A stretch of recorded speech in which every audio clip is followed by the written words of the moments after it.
I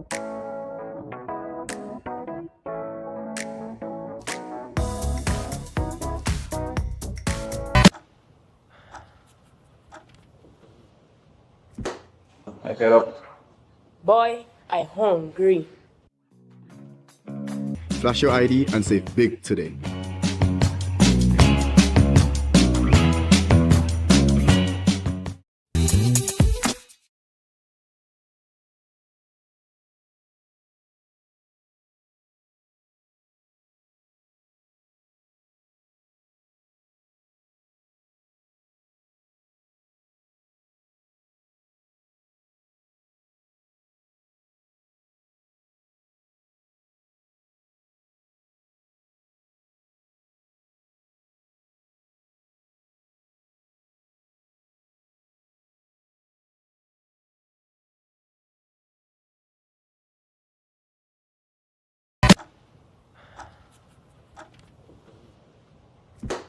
I get up. Boy, I hungry. And save big today.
I get up. Boy, I hungry. Big today.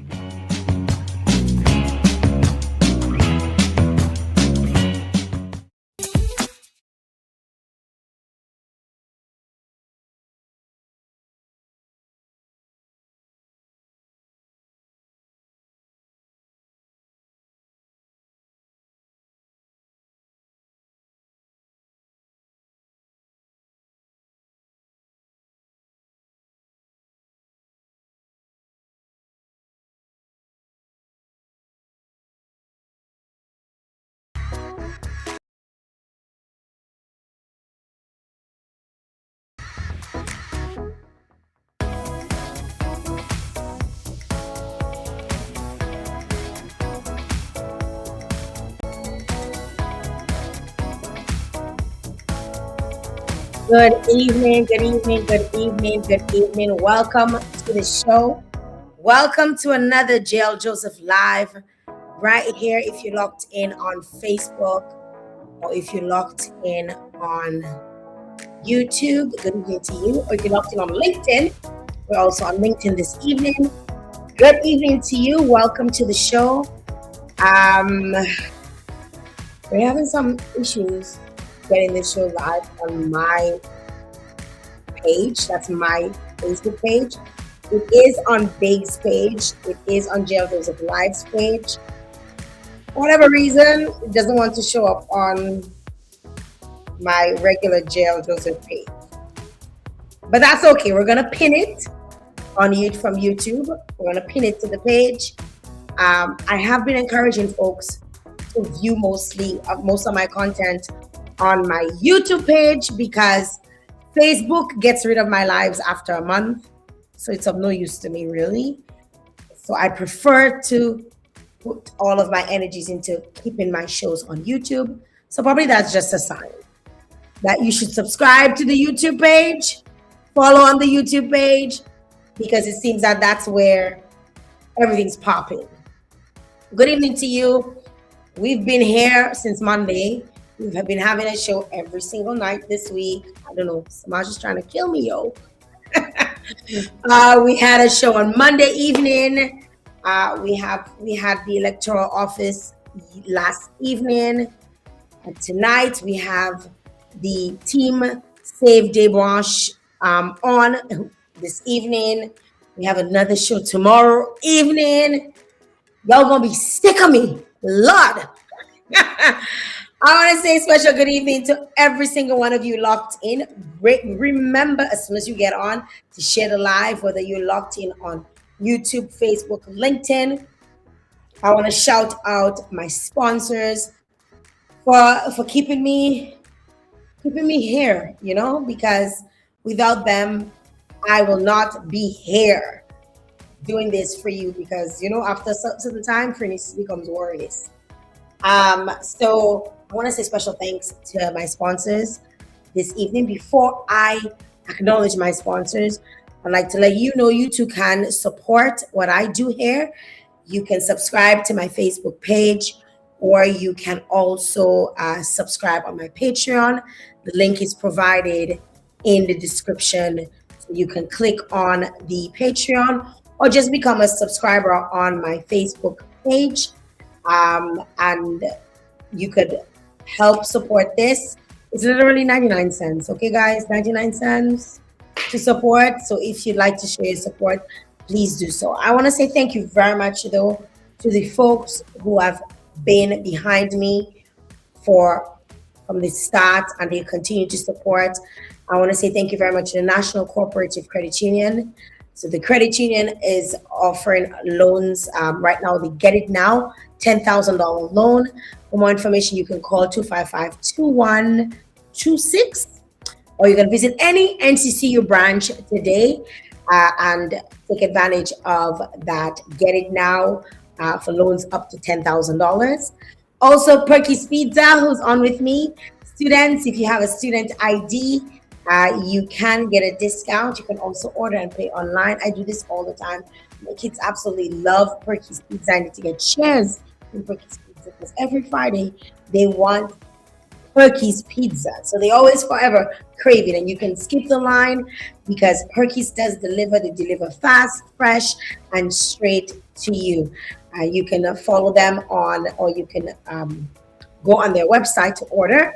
That's at perkyspizza.online.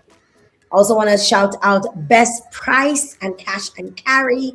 If you spend $100 or more at Best Price or Cash and Carry, you get a chance to win a 2-night stay, all expenses paid weekend to Dominica's most exclusive resort, Sacred Bay Resort. The winner will enjoy 2 VIP tickets to Jazz and Creole plus spending money. And all you gotta do is spend $100 from now until April the 24th for an opportunity to win that grand prize. And today is the final day to take advantage of the Fresh Market HBC promo featuring my song, A Comin'. All you had to do is show us what 5 or your top 5 items you shop for at the HBC in a video. Send it to 315-5235. Obviously, you're going to be dancing to my song. So however you do it, you dance to my song. You share that, and you can have a chance to win $200 gift voucher to shop at the HBC. You can get your lipstick. I'm actually wearing a lipstick from there. My concealer is also from there. You can fix yourself up, get yourself spruce up and looking on point for Jazz and Creole, right? And I also want to say thank you very much to Master Assist, who's been assisting families for over 30 years in Dominica. They're trusted Master Assist to be there when medical emergencies happen. They continue with that commitment till today. Since 1994, they've helped members when they need emergency medical transportation far from home, giving you peace of mind during some of their life's most difficult times. So contact Master Assist today. They specialize in treatment.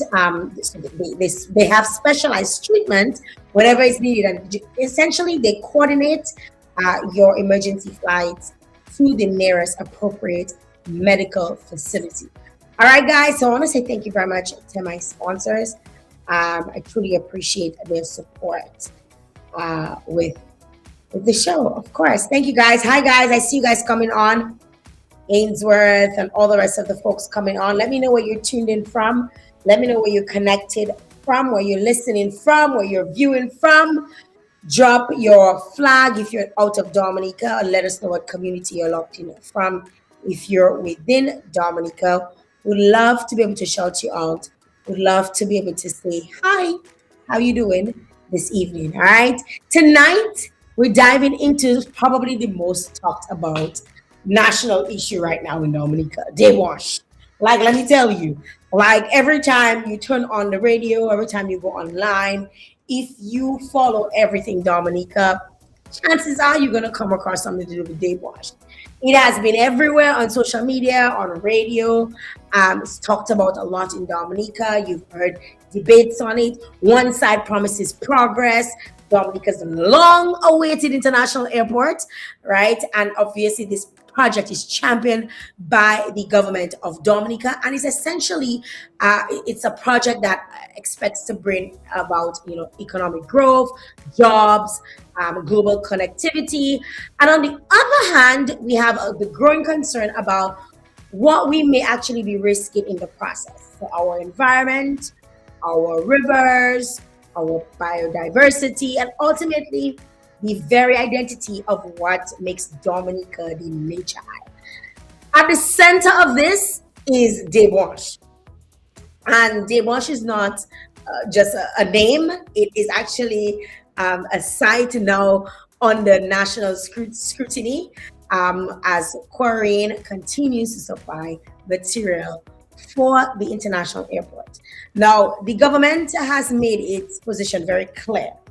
There are safeguards, there's oversight, there's a bigger national interest at stake, and that's where tonight's conversation comes in. So tonight, we're not really dealing with rumors, we're not dealing with assumptions, we're going straight to the source. You've probably heard about them, you've probably seen them. So joining me tonight, we have two voices who are at the forefront of this movement. So we are going to be joined by Gary Ogies, who is a Kalinago conservation biologist whose work has focused mostly on Dominica's endemic species, including the Cicero, the Jaco parrot, and he spent years in the field studying the very ecosystems now under discussion. And also we're going to be joined by Jael Brisbane, who is an ecologist, a National Geographic explorer, and the founder of Wild Dominica.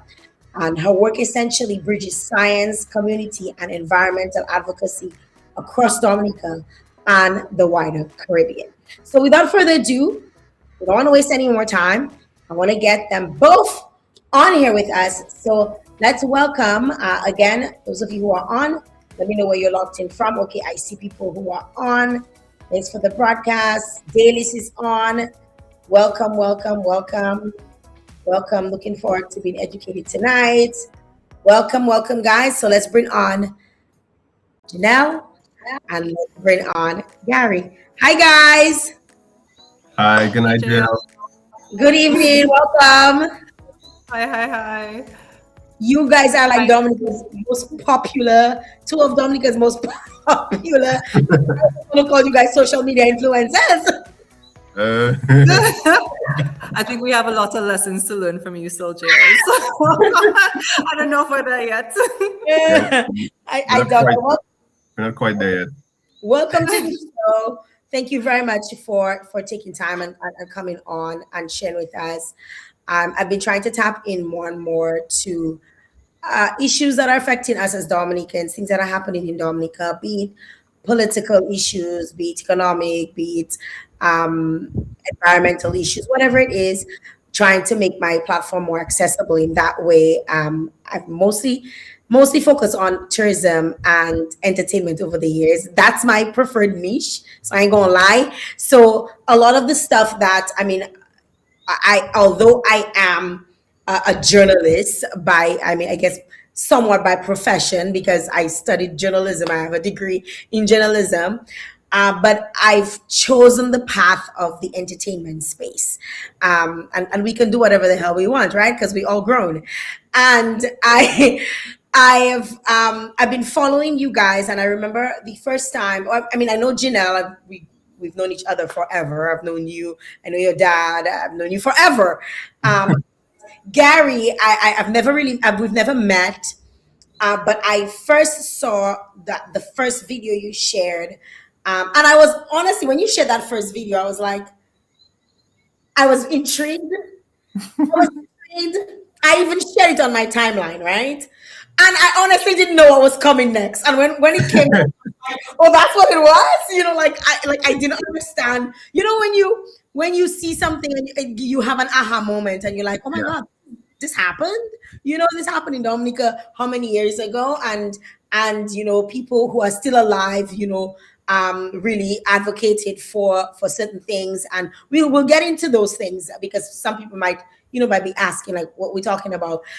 But after the second video came out, and then I did my own due diligence as much as I could, because honestly, the information is so much is coming at you from so many different places.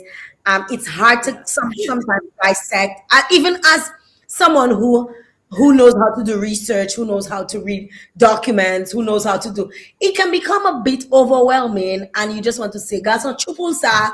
I'm done," right? But it's an issue that has become very serious to a lot of people. I mean, as someone who at my master's degree, I focus in the Kalinago territory, and it would be remiss of me if I did not take note of things that have changed since me doing my master's degree. Because I remember I did my master's degree during COVID, and I spent a lot of time in the Kalinago territory, and I would drive through Concord, cross over the Concord River, and drive up to Horseback Ridge to get to the Kalinago territory. And I did that for quite a few months.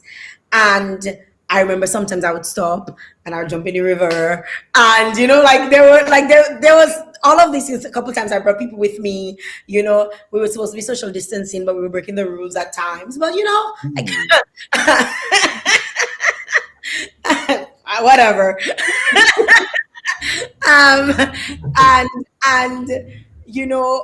To now pass that route, and it's different. It's very different. It's visibly different. I don't know about the other stuff that's going on. Another thing with me too, I do love nature. My kids love the outdoors. We try and go every other weekend at least. We try and go to a different place. One of the places I absolutely loved was Summer Garden, and I also love the fact that Summer Garden has the mermaid pool. We spent entire days in the mermaid pool, and now it's not really a mermaid pool. It looks a lot different now. It looks very scary now, to say the least. I mean, if you guys follow me, people follow me. I'm not talking out of my ass. There are videos of me and my family there. I remember recording Arno and his family, that they were actually taking they had the kayak, they kayaked up the river and they were kayaking back down. I mean, I've spent a few times, visiting there, and to see the things have changed, and we can sit back and say, things are changing and it's for the greater good. But I kind of want to get the both sides of everything, and I don't want to sit back and say, oh, well, it's for the greater good, and I should shut my mouth and keep it moving. The international airport is going to benefit a lot of us. I travel a lot, and it's very necessary for us, and I also, want you guys to come in with the mindset of, if not that, there, where? What is the alternate? Because I'm very solutions driven. I don't like to dwell on the problems. So I want to be able to get an understanding of, what are your recommendations? What are your suggestions? I've also gone to physical planning, and I have read the documents myself, right? I did go. When I went, I was a little taken aback at all of the protocols that were put in place. Somebody had to be there while you were reading. You couldn't take photos. You couldn't. And I'm like, I assumed that this would have been a public document at the time that I went. Well, Take photos because you couldn't take photos because we took photos. That's what happened. But we were given permission to take photos. okay, all right. Well, I was just I couldn't take photos. I was told. I mean, I wasn't even really like I didn't come to be a journalist to investigate. I was coming because I wanted to be informed. And you know, if you say that there is a document that provides information that I could go and visit and take whatever I can, I'm gonna go and look at it. So I went with a friend and we were simply going, and I everywhere I go, I always have my anybody who knows me, anytime you see me with my little brown bag, I always have my camera in there. I'm always ready for some action, right? And they were just like, no, Jael, you cannot Take pictures. take any pictures. You can, and then somebody sat there with us the entire time. We were in there. We were given a certain length of time that we could be there. Granted, we came kind of late, so we were told, you know, we had until a certain time period to view the document. And I remember, you know, just going through the documents, and you know, I kept looking for like methodologies and mitigation, and you know, you're looking for things that, because you know, in all, like I'm hearing all of this thing that's happening, and I'm seeing all of what's happening to the river, and I'm like, okay, what are the mitigation, what is the mitigation plan, or what methods are you going to use in order to identify X, Y, and Z, or in order to fix if something. And let me tell you, I'm. It's so sad to say this, but it was such a bunch of bullshit. Like, I was just like, what is like? I thought, I literally reading this, it felt like someone had gone on ChatGPT and just GPT. That's what we said. That's what like we said. like because I am. Let me tell you, I'm a ChatGPT boss. Okay, Okay. so when I tell you I'm a boss, like I live, breathe, and eat ChatGPT, and I was just like, this is like. It's really like when I would put something into ChatGPT and I'll go back. You know what? Can you say it in my voice? Can you actually say it in my voice? And I was like, bruh, like, why does this read? I'm not saying that it was done, guys. Do not go and take screenshot and crop and go and say, I said that it was done in ChatGPT. I was simply saying red vibe, right? Because it was a bunch of repetitive phrases in the same space, in the same places, in different books, and it just didn't make sense to me. And I also want to appeal, after this is done, I want to appeal to the other side, because I want to hear from the other side as well. And I think it's unfair for me to open my platform to you and not to the other side, especially the people who did the documents that we're talking about, right? So, I mean, I've said a lot because I had to give a little spiel.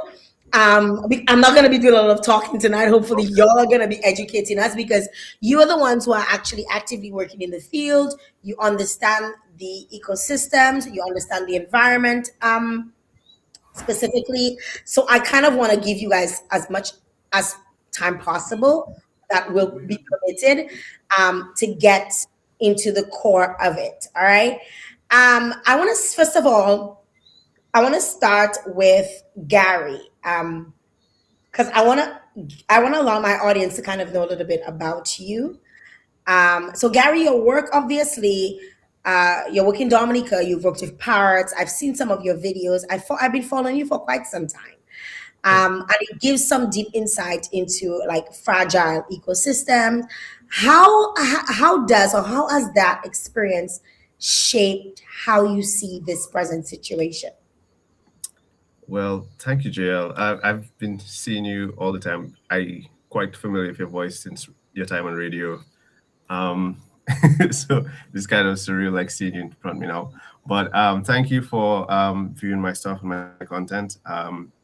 Of course, trained. I went to school to study biology, and I went into conservation work for my master's degree, which led me to working with the parrots for a couple of years. And I actually just graduated in October with my master's degree. But also, I have a hobby of editing videos. I like the idea of short form format. I used to do comedy skits when I was in like college days. Some people might remember me, some people might not. But yeah, I enjoyed it. And so coming back from school, knowing that Deos was the area that we did one of our studies, we actually did a trail there within that site. And if you put the track point on the map, it passes right through the site where they're quarrying right now. And so I know the area.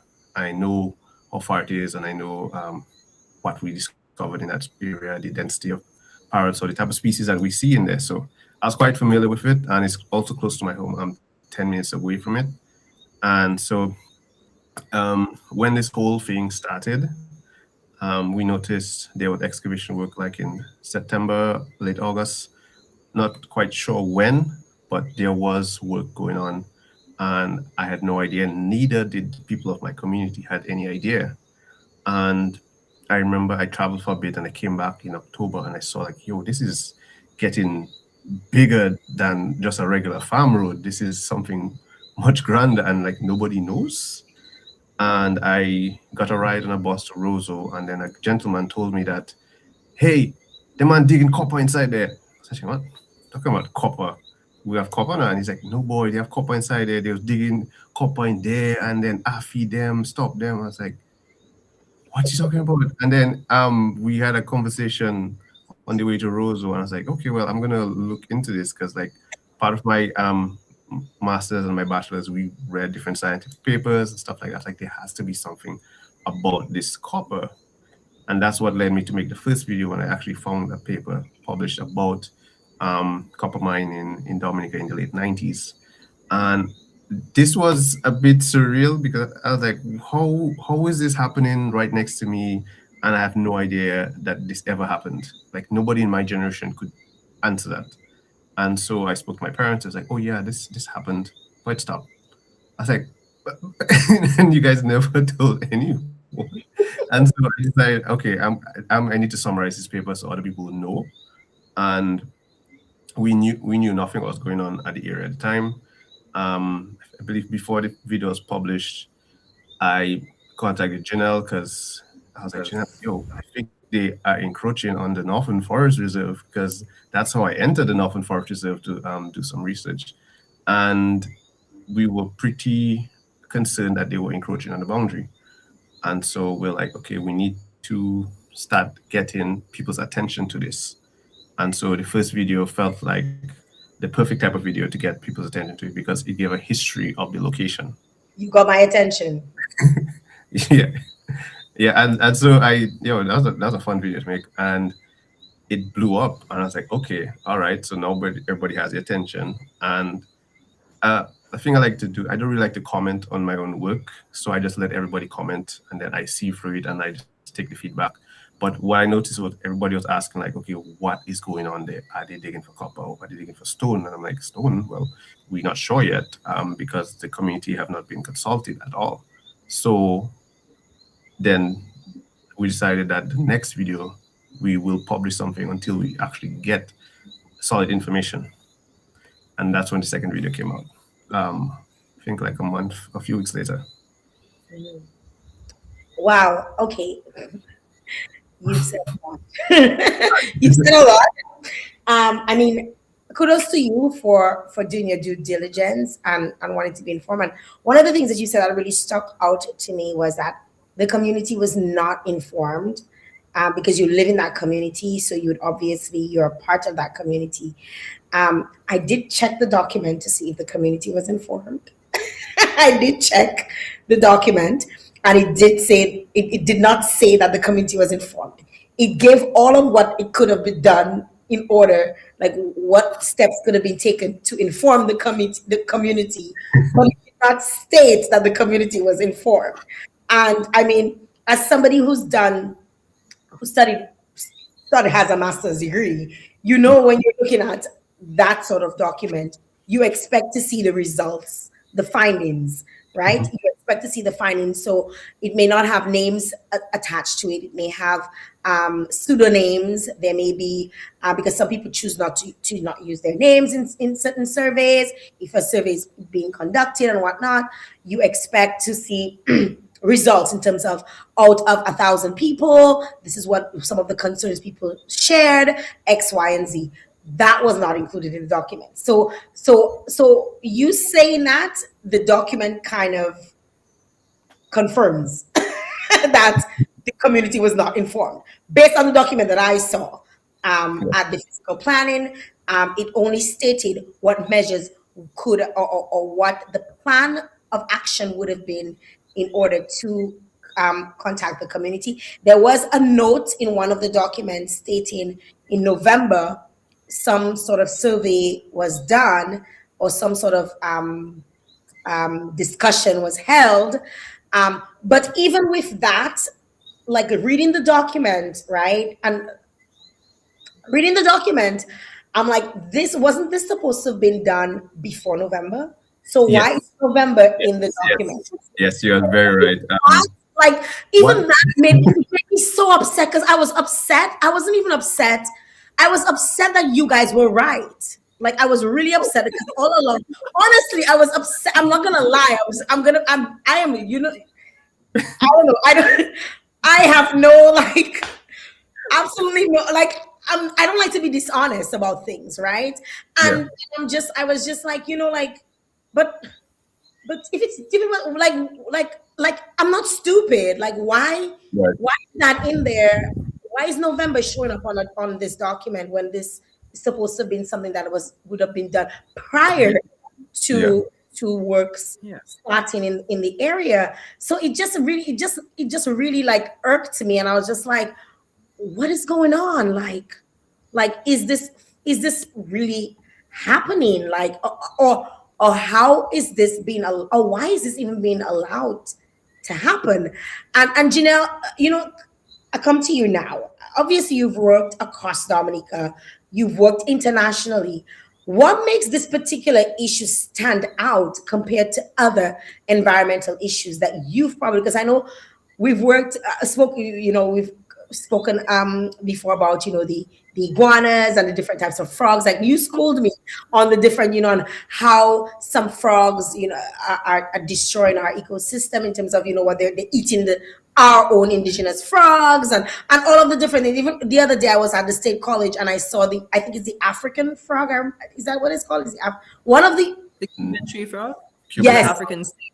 Yes, and it was there, and I was like, that's what Gina was talking about. You know? And they're like, it's everywhere, you know. So how does this particular Apparently it's in Deos too. is it? It's not. It's not. It's According not. to that document, It's not. according to that document, but According it's to not the- actually. According to the ESIAs that they submitted, they say the Cuban tree frog is in the bush, and as far as we can see, it's not there at all. So, right there, they're saying that an invasive species is in this area. If it was, it's very concerning, but it's not, as far as we know.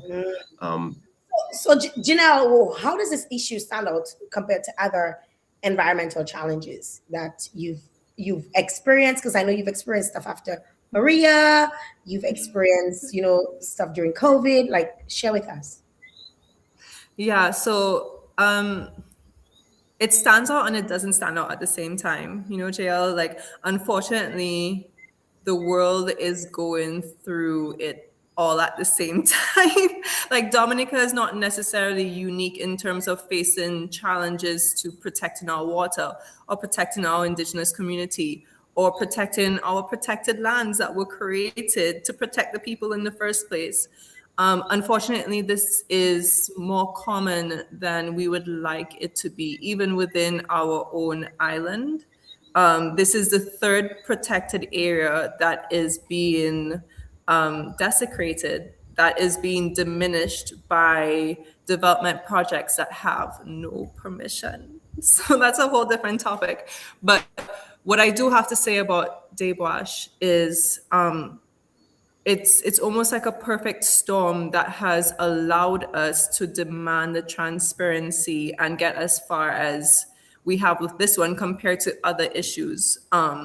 One, unlike with the other protected areas, they never gazetted away the public land and turned it into something private that, like with Cabrits, for example, they completely gazetted away the marine protected space and the wetlands so that they can build the marina and the hotel and everything like that. So they took it out of national parks.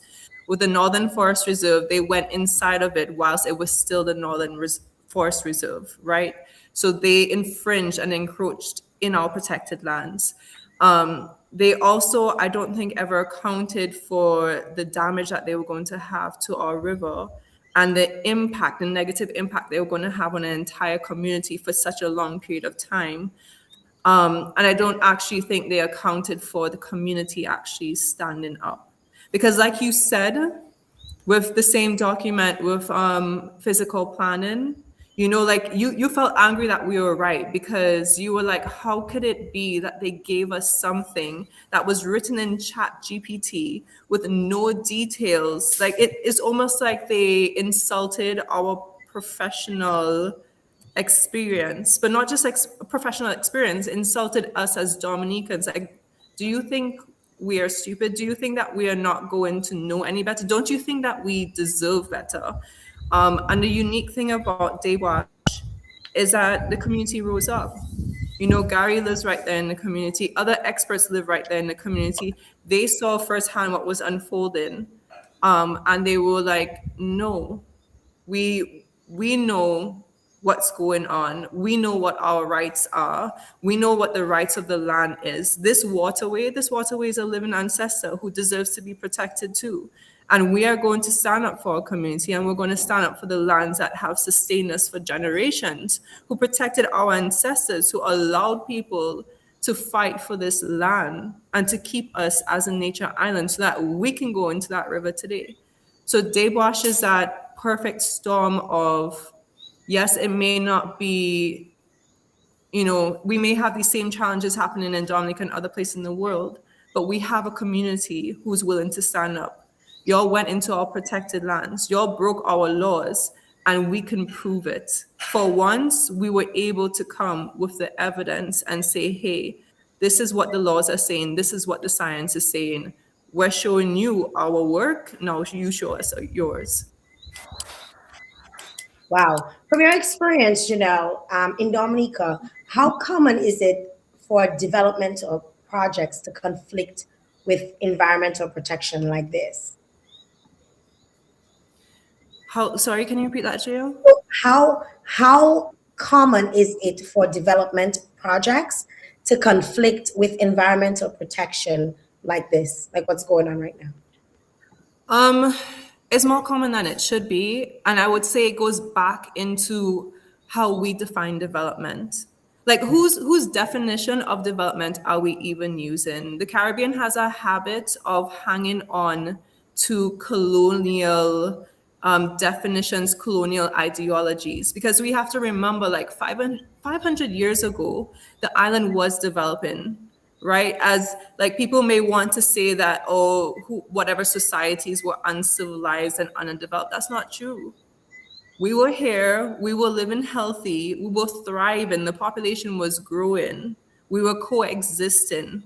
That in itself is development. Civilization was transforming in and of its own way, right? So is development still our idea of coming in here and cutting down an entire forest to plant one crop and to throw people in a corner because we don't care about their rights? Like, is that still our idea of development? And if that is the idea of development that we're continuing with, then yes, it's going to infringe and conflict with environmental protection. Because what we have to remember at the end of the day is that we have basic human rights. And one of those basic human rights is the right to a healthy environment.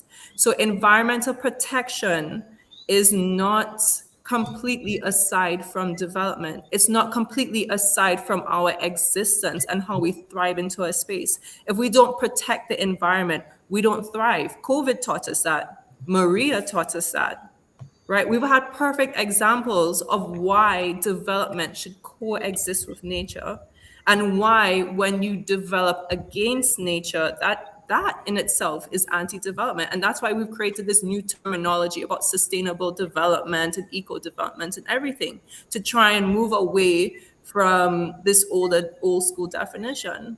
But it shouldn't conflict. And unfortunately, we're still going through those growing pains of understanding how important it is for us to develop in line with nature, so that the sun can stop burning our skin and that the next Maria that comes doesn't have as big of an impact. Else, if we develop outside of environmental protection, we are making ourselves more vulnerable, landslide prone, flood prone, whatever prone. Thank you. Thank you for sharing with us. Sharing that with us, Janelle. Obviously, Gary, you live in the area. So I'm interested to know, not necessarily about the reports, but what is it like on the ground, like in the area where you live? Like what has changed for you? What has changed physically or with the people itself? Physically as well as with the people. Okay, good question. Well, physically, the river has changed quite a bit, especially during the months of October and November. It has gotten cleaner, but cleaner doesn't mean safe. Because what we found in these ESIA reports tells a different story in terms of health and safety. So it appears clean right now because there was a stop order in December, which means there's no excavation work to be done on the site until permission is given. So that's made clear. However, we did see they continue to build the access road, continue to reinforce the wall, although they did not excavate it particularly. And so that caused the river to clean up. So it wasn't muddy anymore. But however, because of all the topsoil removed and all the trees gone, whenever heavy rain falls, the runoff gets into the water. And it gets dirty more easily than it used to before because of all that damage to that area. And so anybody who lives in Concord knows the river and knows when it starts to rise and when it's going to overflow. We are used to that. So me seeing the water getting dirty with that little drop of rain when it falls, I'm like, okay, that's not the normal kind of dirtiness we expect to see. So it gets dirty easier now because of all the damage that was caused. And back to the safety of it, we found in the ESIA that there are high levels of mercury, high levels of arsenic. There's also fecal enterococci, just to be sure, bacteria in that water, and they're above safety regulations. And so this was in their report since November, and no one has been told, the public has never been told about, hey, please be careful with the water, it's contaminated, there's heavy metals in it. No one has been told about that. And it's been there since November. The only reason we know about it now is because we got the ESIAs in March. So it's only when we read through it, we're like, holy shit, this is in the report. And then Physical Planning wrote a letter on March 6th, also referring to the heavy metals in the water, because in the ESIA, the developers noted that this heavy metals and this contamination of the water is a least concern, which Physical Planning then replied to, saying that it's not least concern if these are in the water, is a very high concern, and that you listing it as least concern shows a disregard to the community.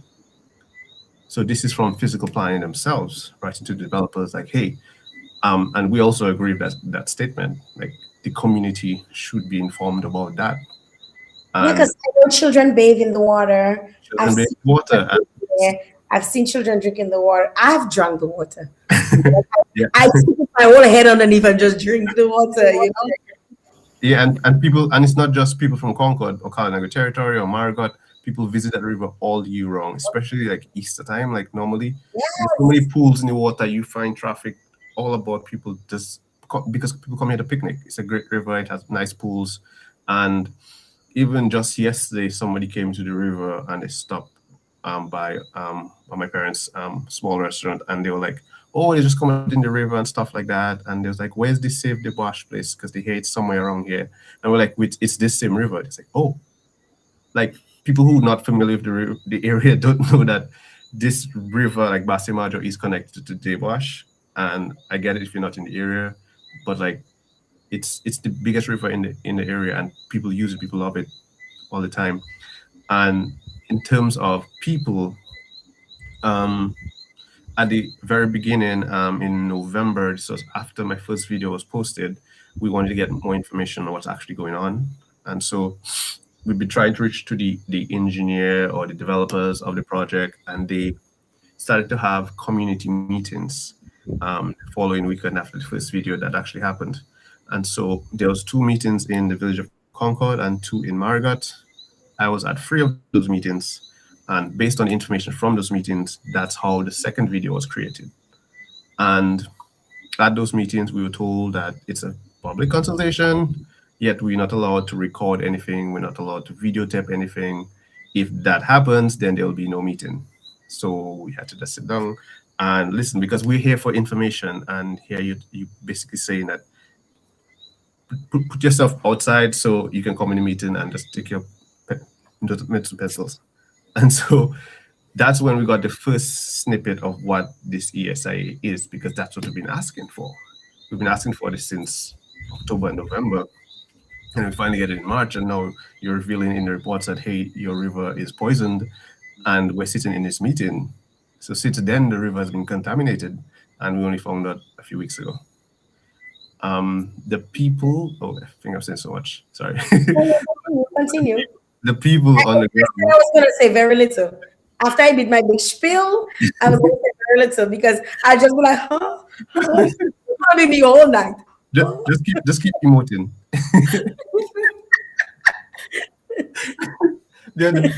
The people on the ground, we did try to get people to come to those 2 meetings at Concord. People who tend to say yes, they'll come and they'll never show up. However, after the meetings, they'll pull me aside, Gary, what happened in the meeting? I was like, but I invited you. You could have come. Like, it's like, oh no, I had this and that. But it came back to a further discussion with people who couldn't come to meeting, was that they just don't want to show their face. Like, they feel like if they show their face at the meeting, then they might at some point get victimized, because some of them with NEP, some of them have houses given to them by the government. So they're like, if they show themselves at the meeting, that shows that, hey, they are not in support of what's going on. And I'm like, no, you're just here to learn. You're just trying to find information. This is your community. You're going to get affected. Your children are going to get affected. Like, you should come and listen. And they're like, Gary, did you raise this point? Did you raise this point? I'm like, you should have been there to raise the point. And we realized that's kind of been the struggle to get people on board. And so we have decided from the start, we're going to keep it strictly science. That's what we're strong at, and try to do as much outreach as we can, stick to the facts that we found, and let people come to their own decision. If you want to come, stand up at Dewash. If you want to speak your mind, fine, do that. But it's a bit of a challenge, like sometimes strongly within the community.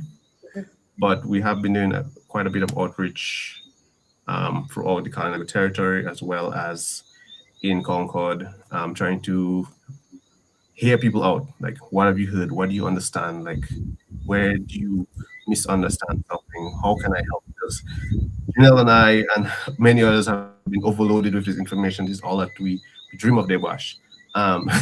So like, we have all the facts and stuff, but I feel like we sometimes tend to forget not everybody's laser focused as we are on this.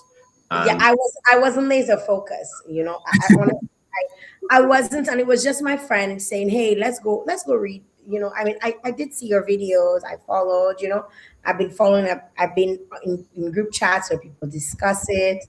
I've been in a group chat with a few women, and they were just like, Jael, we should be concerned. We should be concerned about our children. We bring our children to this river to bathe.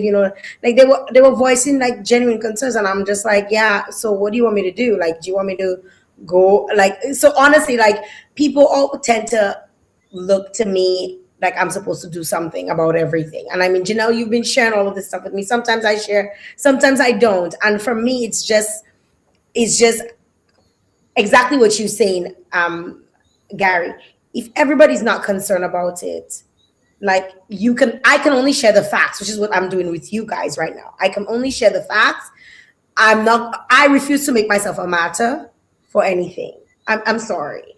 And I know you speak on victimization and all of this, and I know people have experienced it. I've not experienced it firsthand, probably not directly, probably indirectly. And I would not know, like, like it's not explicitly done where I recognize it. And I don't consider myself to be anti-development or I don't even consider myself to be anti-government. I just consider myself, if it's wrong, it's wrong. If it's right, it's right. That's how I see things.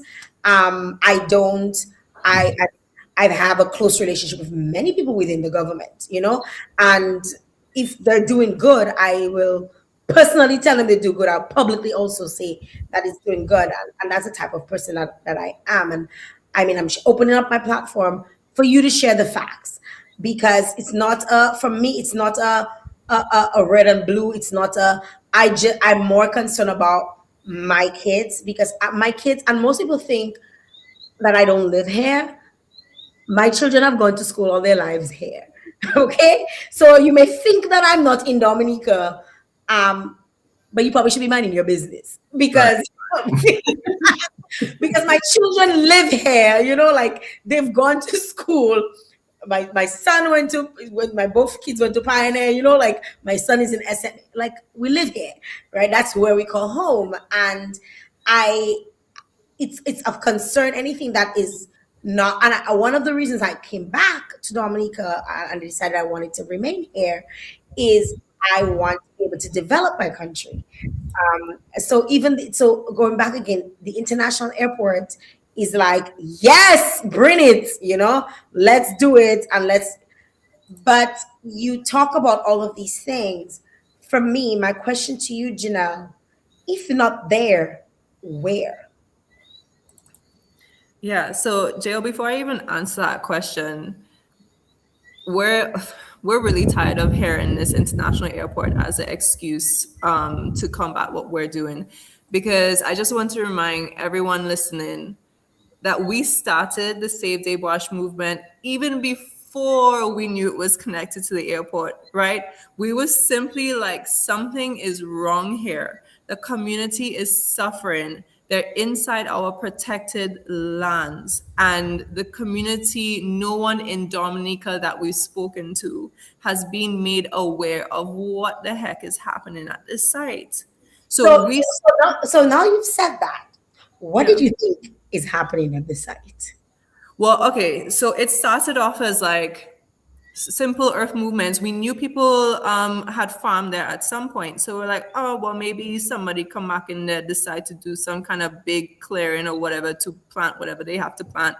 And then the earthworks grew, and we were like, hold on, is somebody building a house here? Like, what's going on inside this place? And then it grew some more, and we were like, something's very wrong, because then we started seeing certain signs go up and certain trucks go in and out, and we were like, is this a government project? Like, what's going on here? And then the river turned brown, and it stayed brown, and Gary was like, Janelle, and I was like, Gary, we need to figure this out, because I mean, we thought perhaps someone was just developing the area along the road, but when that retaining wall went up and they went further and that's a big retaining wall. It's a big retaining wall. Like, something massive is about to happen here, and we're already seeing so many negative impacts. There's like so little information. Our protected area, that's one of our most rich areas for parrots. That valley right there houses some of our biggest parrot populations. And that's just one species. Our indigenous population is lower down. The Margat people are on the side. So what is going on? Our whole watershed is being affected. So anyways, that's what was running through our head. We were like, you know what? We're the two ecologists on this island. We got educated for a reason. We came back home for a reason. And if not to do this, then what was the point of us getting educated? So we looked at each other. We said, well, if the government is involved in this, if MMC and CR5 involved in this, like the trucks are saying, then, you know, brace ourselves, because Gary and I have actually both been victimized, but we don't care at the end of the day. We're here for our country, and we also don't see red, blue, green, yellow, whatever. Wrong is wrong. Whatever government is in power, we're going to hold you accountable. Whatever private person, if it was a private person doing that project, we will hold them accountable the same day, because again, the same way, because wrong is wrong. So anyways, that was the thought process going into it. It had nothing to do with the airport until Gary posted his video and Jael Benoit had come to the community to do a meeting, and he sat us down and first delivered that information to the people. Then we were like, wait, you're doing this for what now? And then we started saying, but do you know what this site is? This site is supposed to be a mineral-rich deposit. All we're seeing is clay. Do you know you're in our protected lands? Do you understand the impact that you're having on the community? Why are you not taking into consideration all of our concerns? So again, we never went at it with this whole thing about airport, because Jael, like, you like to travel, we like to travel. Gary and I have gone around the world to do work. We have gone around the world to attend conferences, to do our studies, to do whatever. And I mean, we want the same opportunities for people here now and people in the future to experience the benefits that we've experienced by going overseas, but also coming back, right? Like, people deserve to travel. So again, we're not going at this with that point of view. Like, airport had nothing to do with it. But at the same time, show us the reports. Show us your geotechnical study. And we asked that from the first meeting. I remember there was a whole set of meetings that happened before we really ramped up our campaign. And in those meetings, they were like 4-hour-long meetings each, of the community being like, where's a geotechnical study that told you that Deos is the site you need to go to get these rocks for the airport? And that Deos has the material that you need for the airport, if that is what you're claiming. Now, in those meetings, what the public is not hearing, because they weren't in the meetings, but Mr. Benoit had said that Deos was never considered as an alternative for Crapo Hall because it was too expensive, and that how can we expect them to do a geotechnical study to look at this site and where would be the best site, because that is an expense that they did not want to have to bear. So we were like, but if you didn't do the study to say Deos is where you should go, and you didn't test the rocks, then why are you here? You know? And so this is when it started to spiral into like, are you sure you're here for the rocks? Because if you were taking rocks from Deos to put on an international airport, you have to test it according to international standards. And if you have not tested those rocks according to international standards and you put it on the airport, come time for the plane to land, it can't land because it has not passed the international standards. So in a way, we are actually more supportive of the airport than I would say the alternative argument, because we want it done, and we want it done right, to the point where it actually works. Like, we are telling you, you need these tests to get it done right and to get it to be an international airport. And we are asking for those tests to be done. We're asking you to produce the data for it to happen, so that we know when you pour that material on the runway, the planes can touch down and they can take off. And the three of us here would happily and safely get on that plane, trusting that the international airport has gone through all the tests and regulations that it needs to ensure the safety of our people and the other people who are going to be landing in the place. But this is where this whole argument has come in. And all we've been asking for is the data. We did our own geo study, not a geotechnical study, but a geology study of the area, where we brought in a professor from the University of the West Indies. He's one of the most experienced geologists in the region, working here for over 30 years. He headed the department over in Jamaica. And we brought him here to do an analysis of the rocks at the site. Like, okay, we walked from the top of the hill before the bridge, going down through Deos, past the site, looking at all the different rocks. And we're like, cool, what does the rock say? and he made it very clear to us. The rocks are basically justifying why people had mining interests in the area in the first place, because these rocks are filled with sulfides, which means, in airport terms, it means that the rocks are contaminated, basically with sulfides, which indicate mineral deposits, but also allude to a lot of weather. And these are highly weathered materials. And there are two different rock types in the area. So if you want to build an airport, you need consistent material. So if there's two different rock types and the rocks are contaminated with sulfides, which means that it's going to produce sulfuric acid, it's going to leach heavy metals, it's going to break down faster when it's exposed now, because rocks are buried, you're digging them out, it's going to be exposed, it's going to weather away. Why are you here? We're simply trying to tell you that this, for the argument that you have, this is not the best place. The science is saying this is not the best place. But you know what? Crapple Hall has the material, right? The Crapple Hall rocks look good. I don't know if they have done the international tests on it, but from what we can see, it's not contaminated material. It's uniformed material free of sulfides. Collyho quarries are also that same material. And you know what? The material in Collyho has already gone through international testing. They've used it in Antigua, they've used it in Guadeloupe on their runways and so on. They've passed these international standards. So we already have established quarries where we can harness and harvest that material from.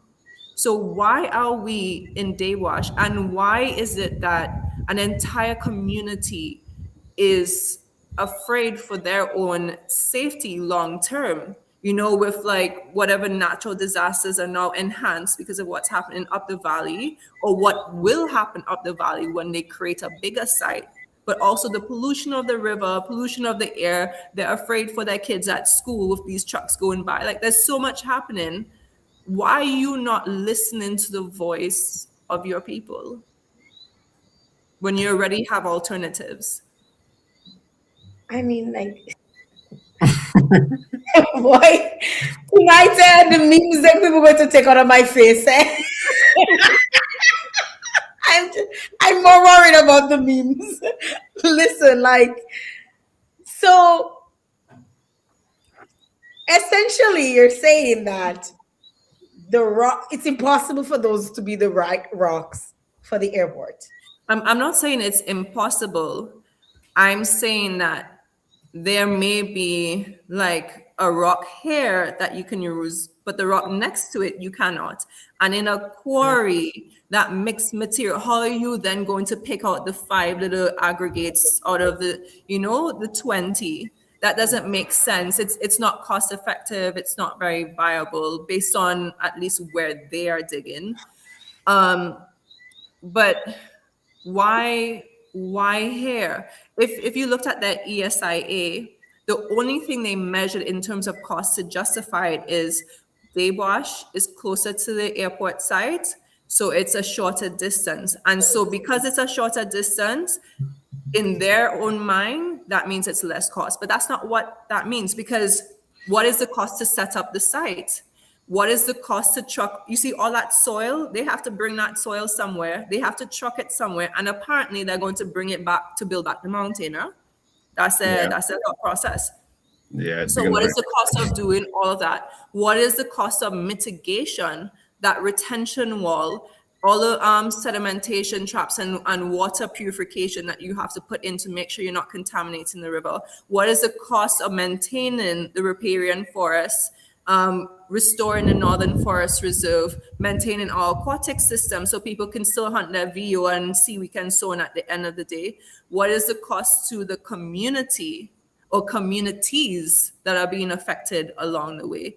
What are all these costs? These are real costs, because at the end of the day, when you dig out that area and you take out whatever rocks, you are leaving a scar behind and a people behind who have to face the consequences of these actions for generations to come.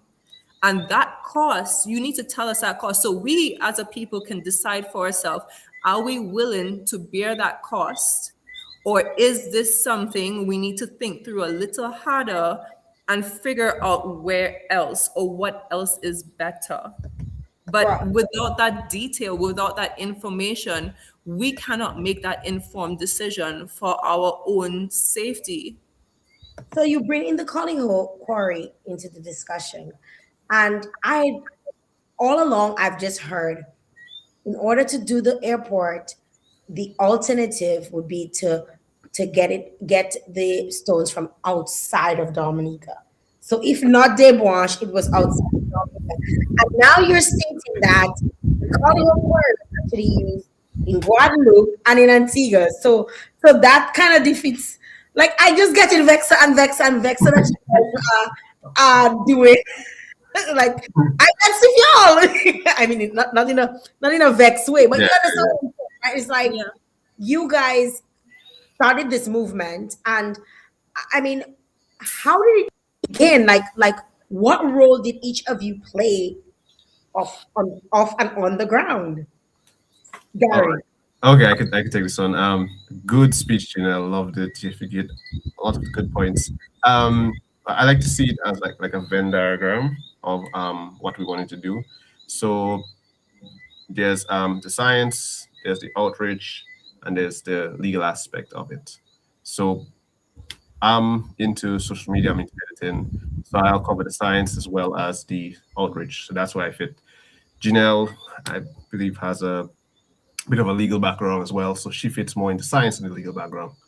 But we all know Janelle can also talk, so Janelle probably is in the center. so that's kind of how it was at the start. Like I don't know where she get that from. an apple fault. Anyway, the the key thing is that we understood that what our strengths were. So Janelle and I focused on the science aspect of it, and we also got friends. The good thing about the conservation world is that people are always willing to help in terms when it comes to protecting the environment. So we got help from a friend who's a videographer from Trinidad, and he came down for about a week, and he took some wonderful drone shots. We hiked into the area when they were excavating, and so that was his contribution to the cause. So he did the videography. He also helped me with like the tips and stuff about editing because he's way more experienced than I am, to help what's going on. And then we also have people who are good at writing or good at reading documents because I can't read for everything, and Gino can't read for everything, and we lean on each other if we find something. Oh, did you read that yet? I was like, oh no, I didn't see that. And that really came into play when we had to actually read those ESIAs in 2 weeks, because just to remind the people of the restrictions we got was that after months of asking for it, we finally get it in March. And then when it was like, yeah, we got it. And then they tell us, oh, you can only view from 8 o'clock to 5 o'clock, and it's only in Roseville. Okay, well, can we take pictures? It's like, yes, you can take pictures. It's like, okay, so we went and we took all the pictures. And we took every single page, and we turned it in PDFs, and we sent it out to everybody who is concerned about it, because I could talk about biodiversity, we talk about ecology, she could talk about snakes, I could talk about birds and waterways. That's our field, that's what we love to do. We're passionate about that. But there are other people who are civil engineers, people who knows about load, who knows about all this type of stuff. They also want to read it too. There are social workers who want to know how was the community consulted. All these people come together and to read it. So we put together, I have it open right now. It's a 41-page document. These are the comments from the Save the Bush team. It's 41 pages long of comments based on the ESIAs that we read within those 2 weeks. And I believe we could have written more if we had more time. But that's what we could have created within that time space. And that just speaks to how much stuff we found that was wrong, how much stuff that need to be really looked at. And it's very concerning that we could get all those documents, and some people might say we're looking too hard, that we're trying to nitpick different stuff, but we also saw that Physical Planning Division also found that out. They also saw it. Some of the things that we highlighted, they was like, yes, you guys should go back and fix this. This is not right. And some of the things that they actually said, we didn't even have it in ours. It was like, oh shoot, we needed another month to read it. And it's like, if we ask you for 1 weeks, that's not fair. to the people. But um, We're getting like a wind in your mic. I don't know. Oh, that that, was you. Okay, okay, that was that Jeanette. Okay, yeah, continue.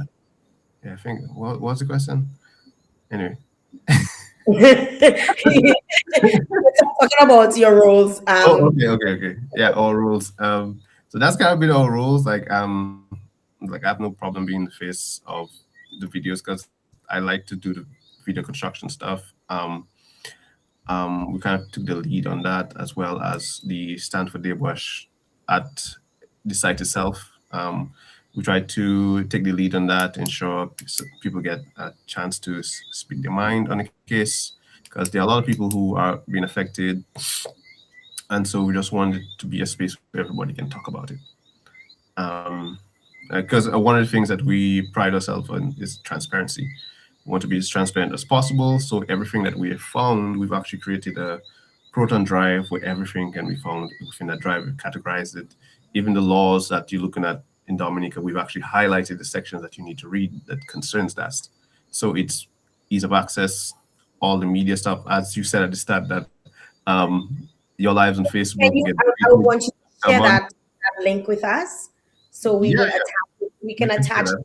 this link, so people, if people want to read, because I'm all about read for yourself and decide on your own, right? Read for yourself and decide if it's something that is affecting you, if it's something that is personal to you, if it's something that you want to take on or you're interested in. We'll Yeah. share the link. So send us the link, and I will pin it. Okay. This, we can also pin it to this conversation here, and we'll also put it in the description so folks can get into it. All right, now Janelle, whenever Before people, I exit from this question, sorry, yeah, no because problem. I It's your, kind of had it's your show. notes there. But yeah, so everything is in the Proton Drive, and yes, we're doing all this little technical stuff. But we've also had people reach out and be like, "What do you guys need help on?" And so we actually have a website now. Someone just built a website for us. I was like, "Oh, thank you!" Like I don't have time to build or learn to build a website, and here we have people reaching out with their expertise on that space. So that's pretty cool. What's the website? You gotta give us that too, right? SaveTheBosch.org. That's it. SaveTheBosch.org is very easy. Everything is in there. We also launched a petition in, I would like to say, November, December. I don't remember when, but we got over 4,500 signatures on that petition internationally. People are showing support for us. But there are other Dominicans on the ground who've also came out to support, such as we have the iconic Mr. Afimate. Have to big him up for helping the cause in the 90s to stop the copper mining then.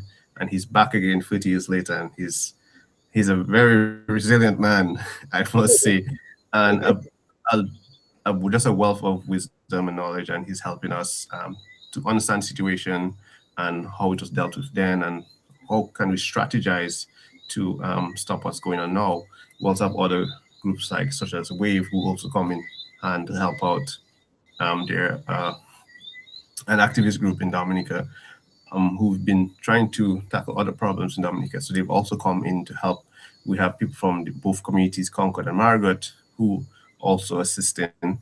And we even have the iconic Nasio Fountain, who came in there in January when Out of retirement. yes, out of retirement. We was I spoke to Nasio, I think, before that because he wanted to reach out to us and basically thank us for what we're doing. And during that time, December, it was Christmas break, and things were kind of dying down. We were kind of just waiting and trying to get answers from Physical Planning Division because we were visiting the office. And then all of a sudden, Nasir just reached Debosh, and he stayed there for a month. And he reignited the movement. So we do want to thank him for that. But yeah, there are other people who are putting their expertise in. We have Jerry Brisbane, excellent excellent guy, amazing individual, very resilient. I don't know if Janelle knows him. But yeah. But yeah, we also have Emo News who's helping us cover it a lot.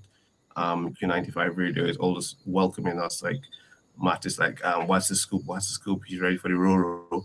He likes the story. He likes story. Say I say. Yeah, but like we just came on. It was like, yeah, we're just gonna give you the facts. This is what we found out, and we're open to any audience who wants to hear, who wants to learn the truth and what's going on. So thank you, Jael, for giving us your space and your audience and your time. No problem. Anytime. Some people, though, they hear movement and they think protest. Would you define what this initiative actually is, Janelle? Plain and simple, Jael, it's a community. You see, all what Gary was just talking about, everyone who is involved. A lot of people see our face, obviously, because we have faced victimization and we are willing to be sacrificed for the cause by putting ourselves out there. Yay! But there are a whole set of people behind us. And people also underestimate the amount of youth that are behind us, honest. But obviously, some of them work for the public sector, for example, or have small businesses and are very fearful of, they have their whole future ahead. And so they're afraid of what will happen if they speak up. But at the same time, they have their whole future ahead and they're afraid of what will happen if they don't speak up. Like, would we be able to survive here? Like, the world is getting hotter, guys, and we are the ones who have to live here for the next 60, 70, 80 years going. So can we not make it harder for ourselves and for those who are to come to survive in the space? They say the next war is going to be on water. So let us not contaminate what we have whilst we still have it. Because if that's the case, in 60 years, we're going to be fighting a whole different battle. And we would rather get a head start. That'd be the one starting the war, please. Anyways, I would say it is a community and it's done for the community, by the community. A lot of the issues that we are facing in this modern world is because we forget the human to human relationship. We forget that everyone is a piece of a puzzle to a greater solution or a greater world, a greater picture.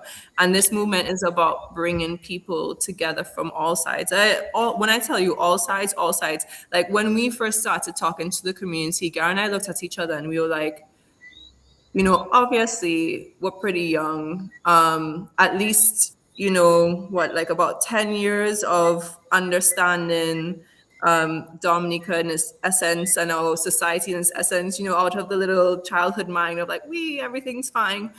And we looked at each other and we were like, this is the first time not speaking to people, but like being in a forum where we've heard people say like, listen, we don't care if you're red or blue. We don't care if you're black or white. This is for our people. We need to put all of our differences aside and understand at the end of the day, this is about protecting our community. And so we were like, you know what? Whatever we do moving forward, that is what is going to be at the heartbeat of everything that we do. It's a community. And our movement is a nonviolent movement. When people hear about movement and campaign in Dominica again, because protest is what we know, right? We've been protesting, tried and true. But there's so many other ways to campaign. There's so many other ways to have a movement. Like what we've been doing, reaching out on social media, going to the community and doing education, reading the documents, getting scientists here and doing our own studies, presenting the data, challenging whatever findings are put out there, speaking out, doing even standing at the site too. Like, protest is just a small part of what you can do in a movement.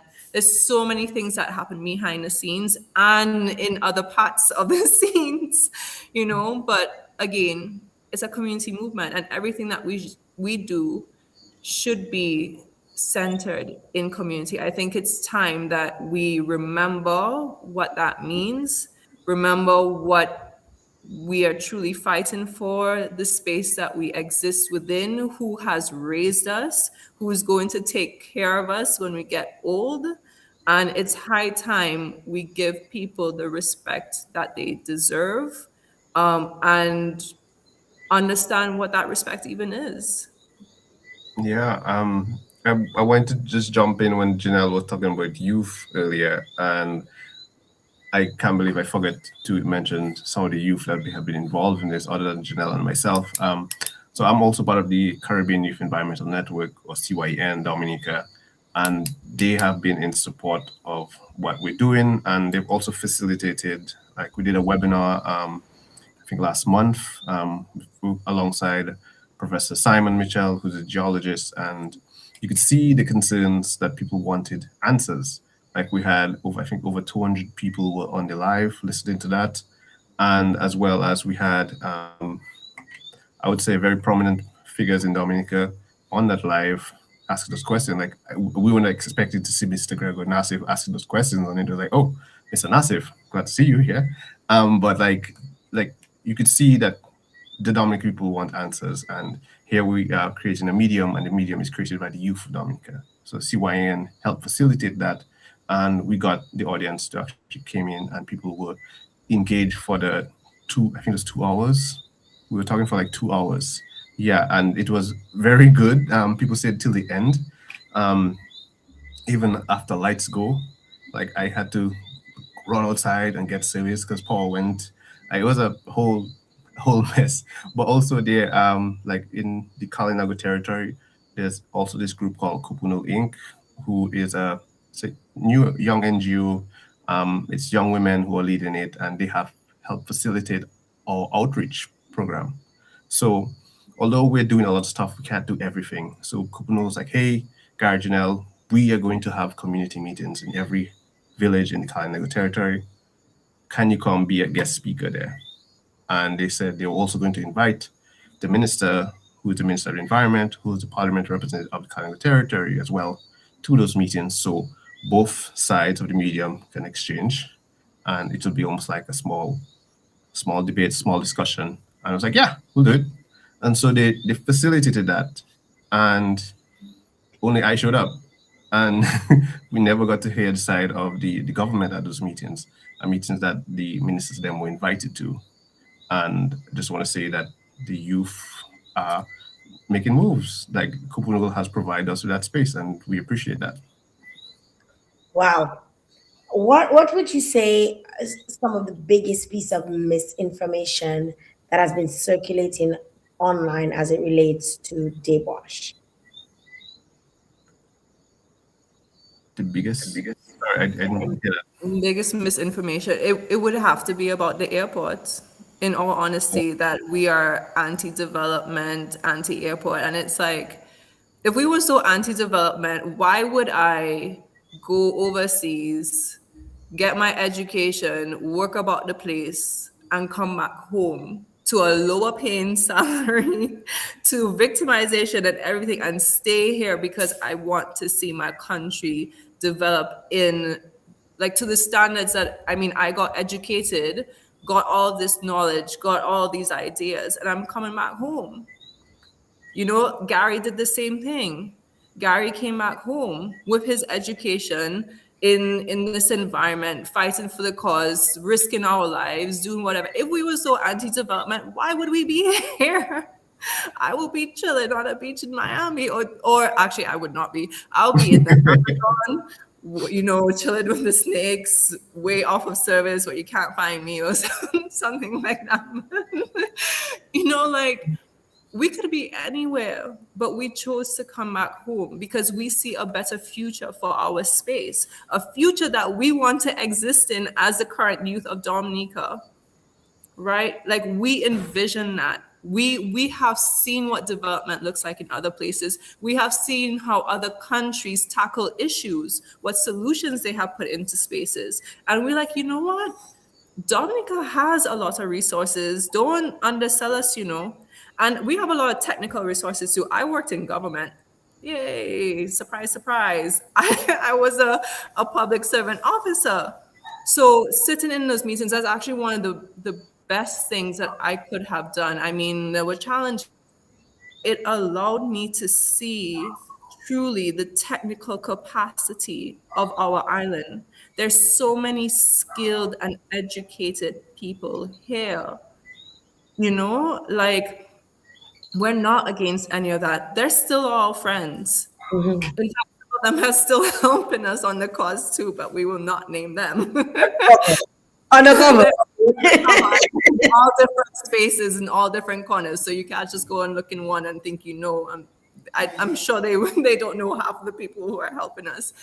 But like, how can we be so labeled as that? We literally just want to see this space be what we believe it can be. And we want Dominica to be that country that sets the standard for the rest of the world. You want us to be the first climate resilient country in the world? Let's tell you about it. Let's use our expertise to point you in that right direction. Because how can we be the first climate resilient country in the world, but we're destroying our protected forests? We're polluting our waterways. We're creating landslide and flood risk and harming our indigenous community. We are crippling our coral reefs, like completely decimating our aquatic system, which is a food source for us. And everybody who went through Maria here knows how important it is to protect our waterways for survival after these events. You wanna bounce back, you wanna move forward. This is how you do it. Other countries are doing it too. Dominica should be the one to do it and set the space, set the pace, lead by example. Janelle, do you accept that this movement could delay the airport project? Jael, to be very honest, that's none of our business. Because if they had done the studies properly, if they had gotten all the paperwork together and done all their assessments, then what we are doing would have had no impact whatsoever on the airport, right? Because they would have had the paperwork in place already. They would have understood the mitigation. They would have known exactly where to go, and they would have presented us with the evidence. So it is not us who is delaying anything. It is their lack of preparedness and their lack of information that is causing whatever concern that they have. Plain and simple. I'm not even sorry. I was going to apologize for whatever. I'm not apologizing. Y'all should have done better in the first place, is the message that I'm going to put out there. Yeah, and the international airport has been a topic for years now. Has it been decades? It's been decades, yeah. So if it's all the entire time, there should have been a plan, a structure in place to build the airport. Even not having Deos on any alternative sites listed for quarrying/mining, it's not even there. So why just jump to Deos all of a sudden? Like all should have been in place. Remember, at first they were like, "Oh, Deos is going to be used for the airport, and they want the rock specifically for the runway, right? The taxi and the apron, because Deos has the densest. Density means nothing, yeah, when it comes to the rocks that you want for the airport. That's not the measure you use. Diamond is dense. We're not throwing a bunch of diamonds on an airport runway. Planes can't land on it, right? So there's a whole bunch of different measurements that you have to put in place. So they first said about the runway, oh, they need the rocks for this because it's the strongest material, it's the densest material. Now, after we've challenged them on all of this, they're like, no, we need it to build the tunnels. It's not for the runway, it's for the... Get your story straight. If you were prepared, if this is what you were really going after Deos for, you would be able to stick to your facts, you would have the figures, and you would be able to defend that. And honestly, even if we were to challenge them on something, I would give them the respect at the end of the day for at least having that information and doing it properly, right? You're always going to meet some resistance, whether it's on our side or on their side or whatever. There's always going to be resistance, but that's the whole point of evolving as a society, is having people question things, because it's those questions that allow us to transform and to understand impact and do better.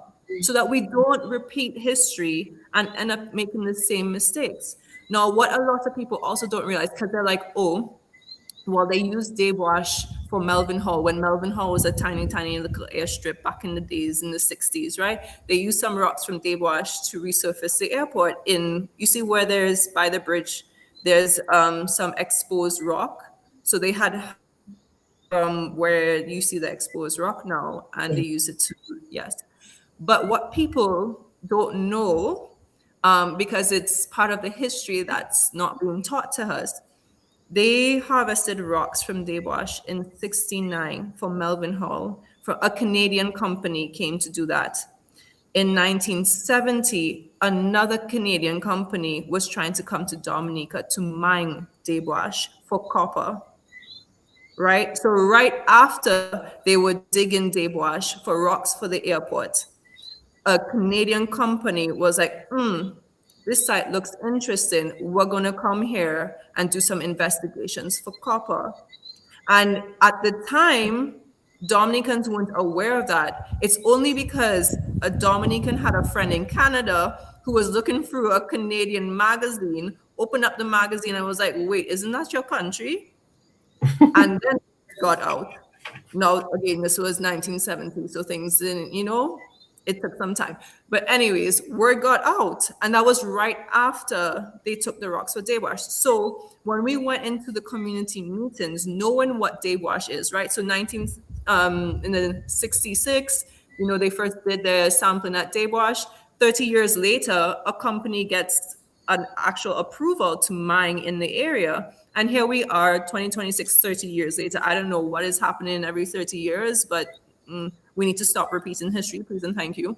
So we went into the meeting with Benoit, and we were like, okay, hey, knowing our history, can you tell us, can you put on a piece of paper that if you were to take aggregate from Dewash, this site is going to be restored forevermore? You're like, nobody's going to come and say, well, we dig up 160 acres already. It's already looking like a desert. We might as well keep going and go down further and further, right? Because that's a whole other environmental and social concern happening in there if they were to then take it to the next level. So we said, hey, can y'all just please put on a piece of paper saying we promise we are not going to take this any further. We promise our intention is to restore the site and not to utilize it beyond the scope of this project, right?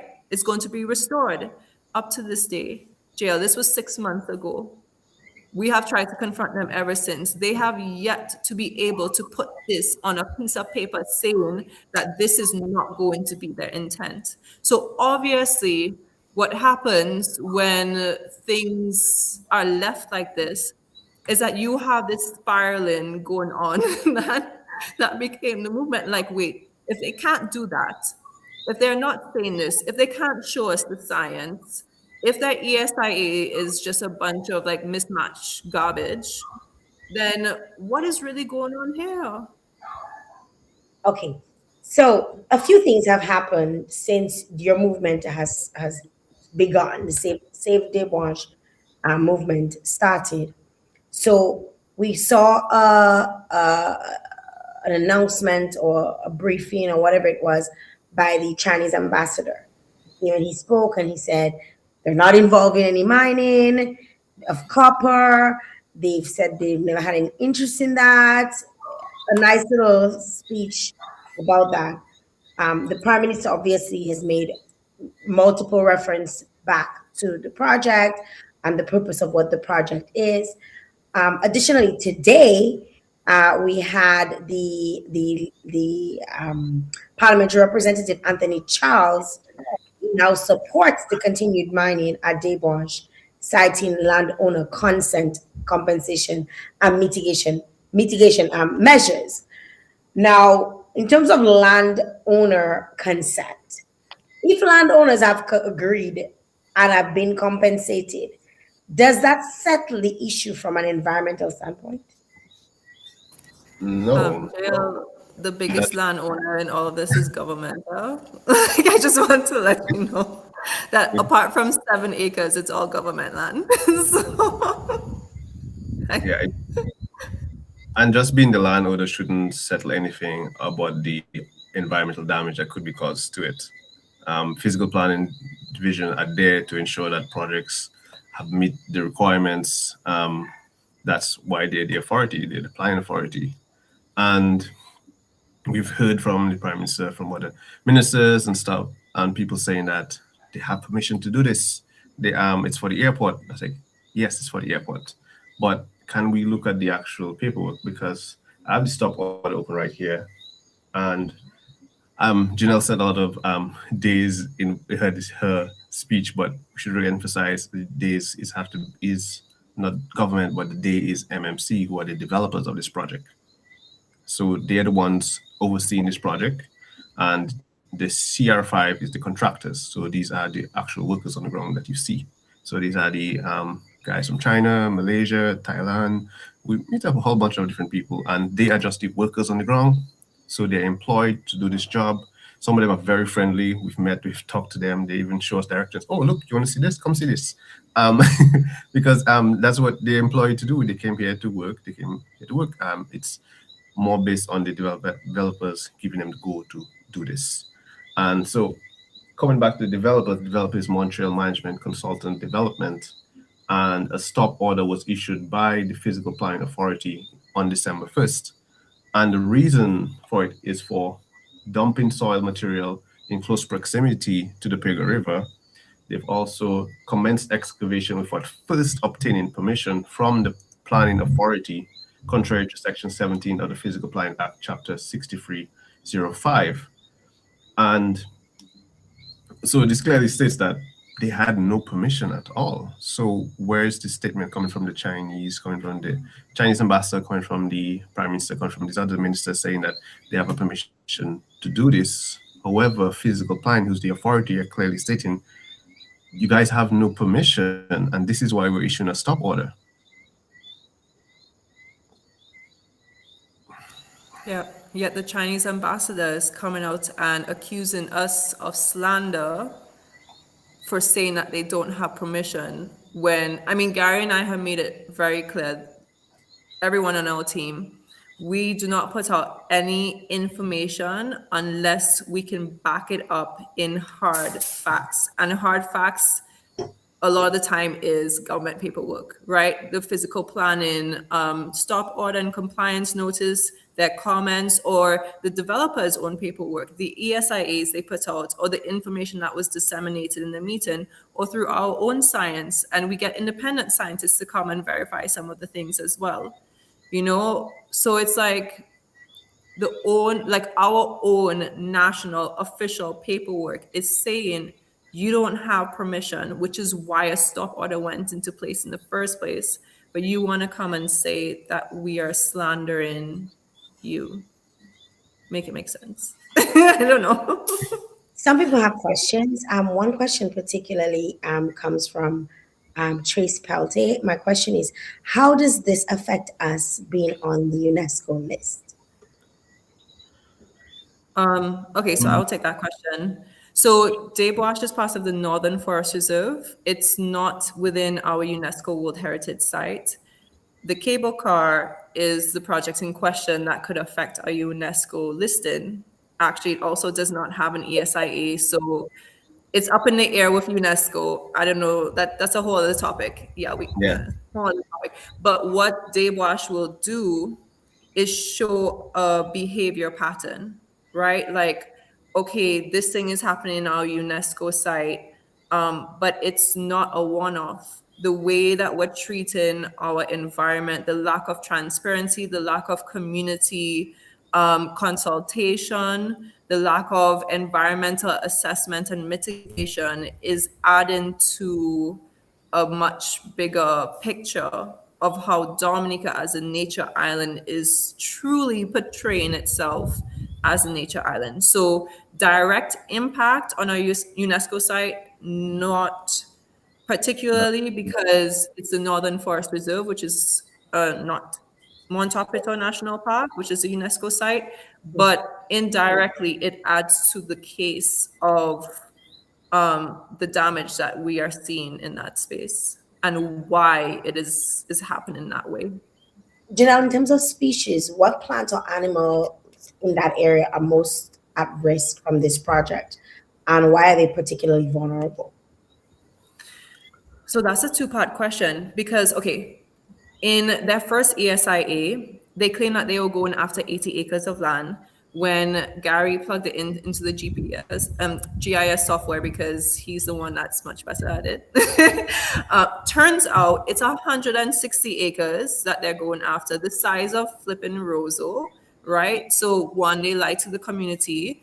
But then in their two other ESAs, they came back and they were like, actually, we only need 19 acres of land. We were also questioning that because we were like, this looks like it's over 25 acres, what y'all are proposing.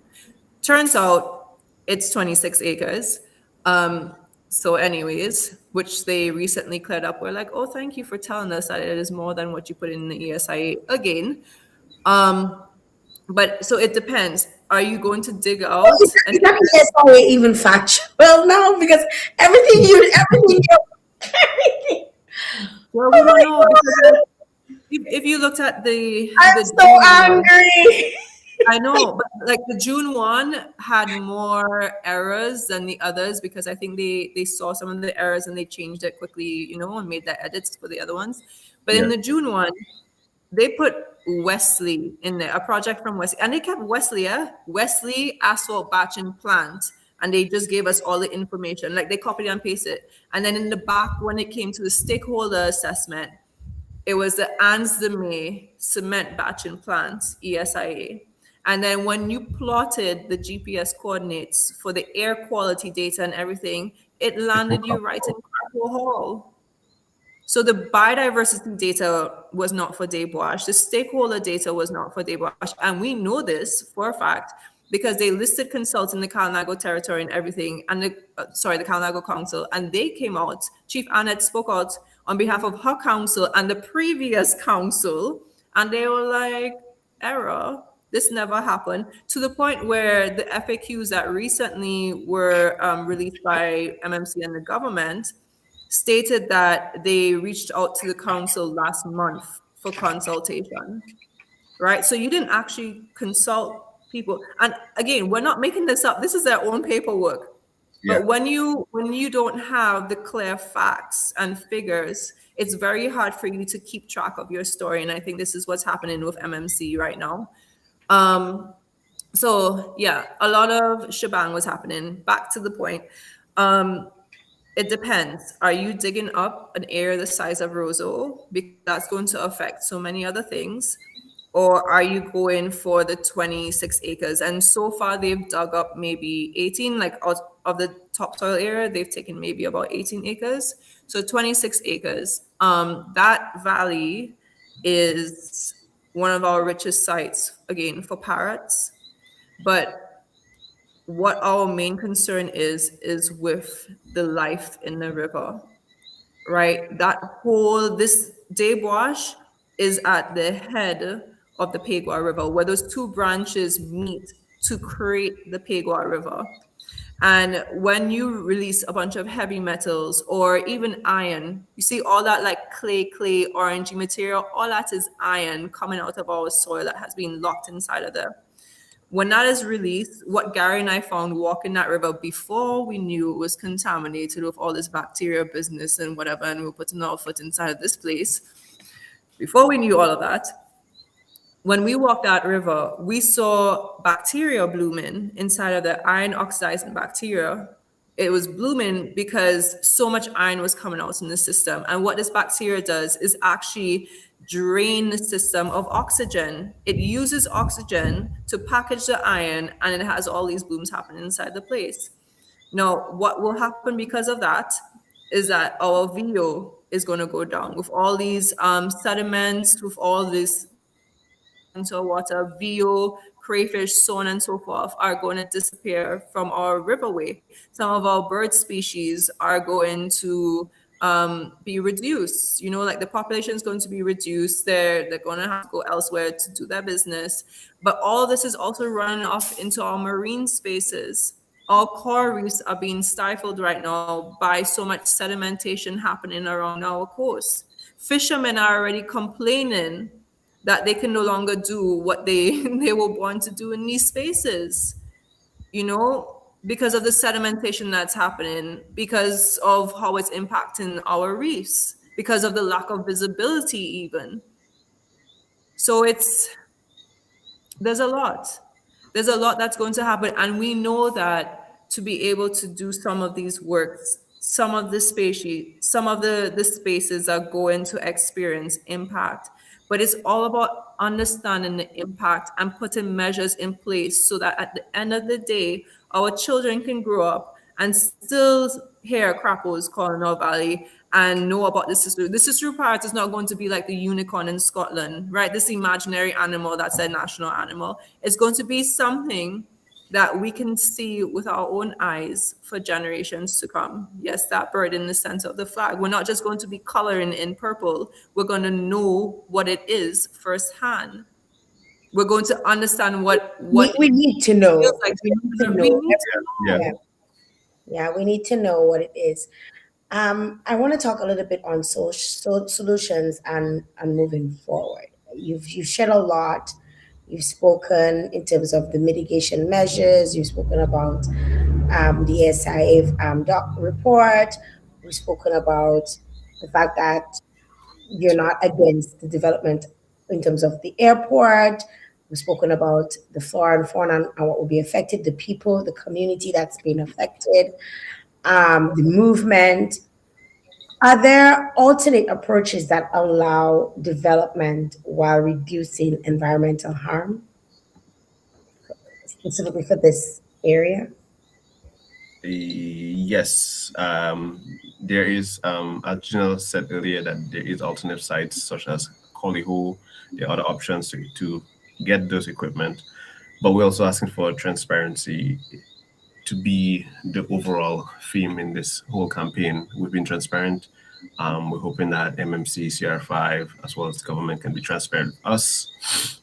It's not a lot of like, yes, this is the best stone, this has the greatest density, like actually prove it. And we haven't seen any of this proof. But going into solutions and stuff like that, there is alternative sites.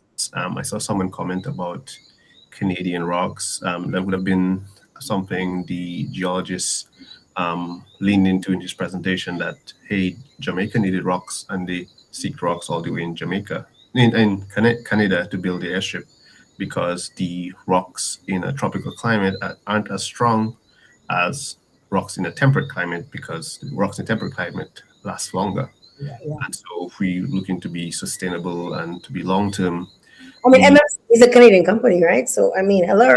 Is it Canadian? It has Montreal, but far as we know, it is owned by Dubai.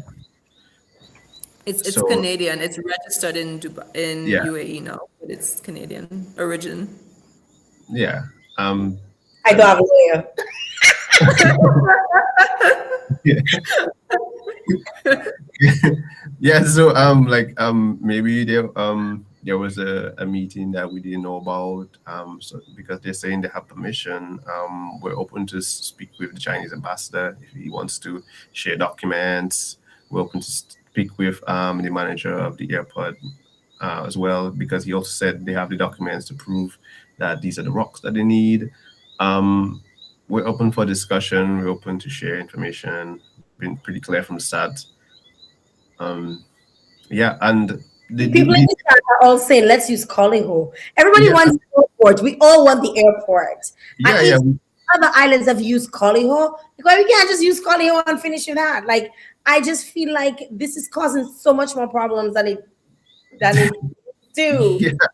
And the thing with Coliho, before, I think even before Deos was even a topic, there was discussion of bringing a barge from Coliho and bring it all the way to Woodford Hill and dock at Woodford Beach, and then you're just minutes away from the airport.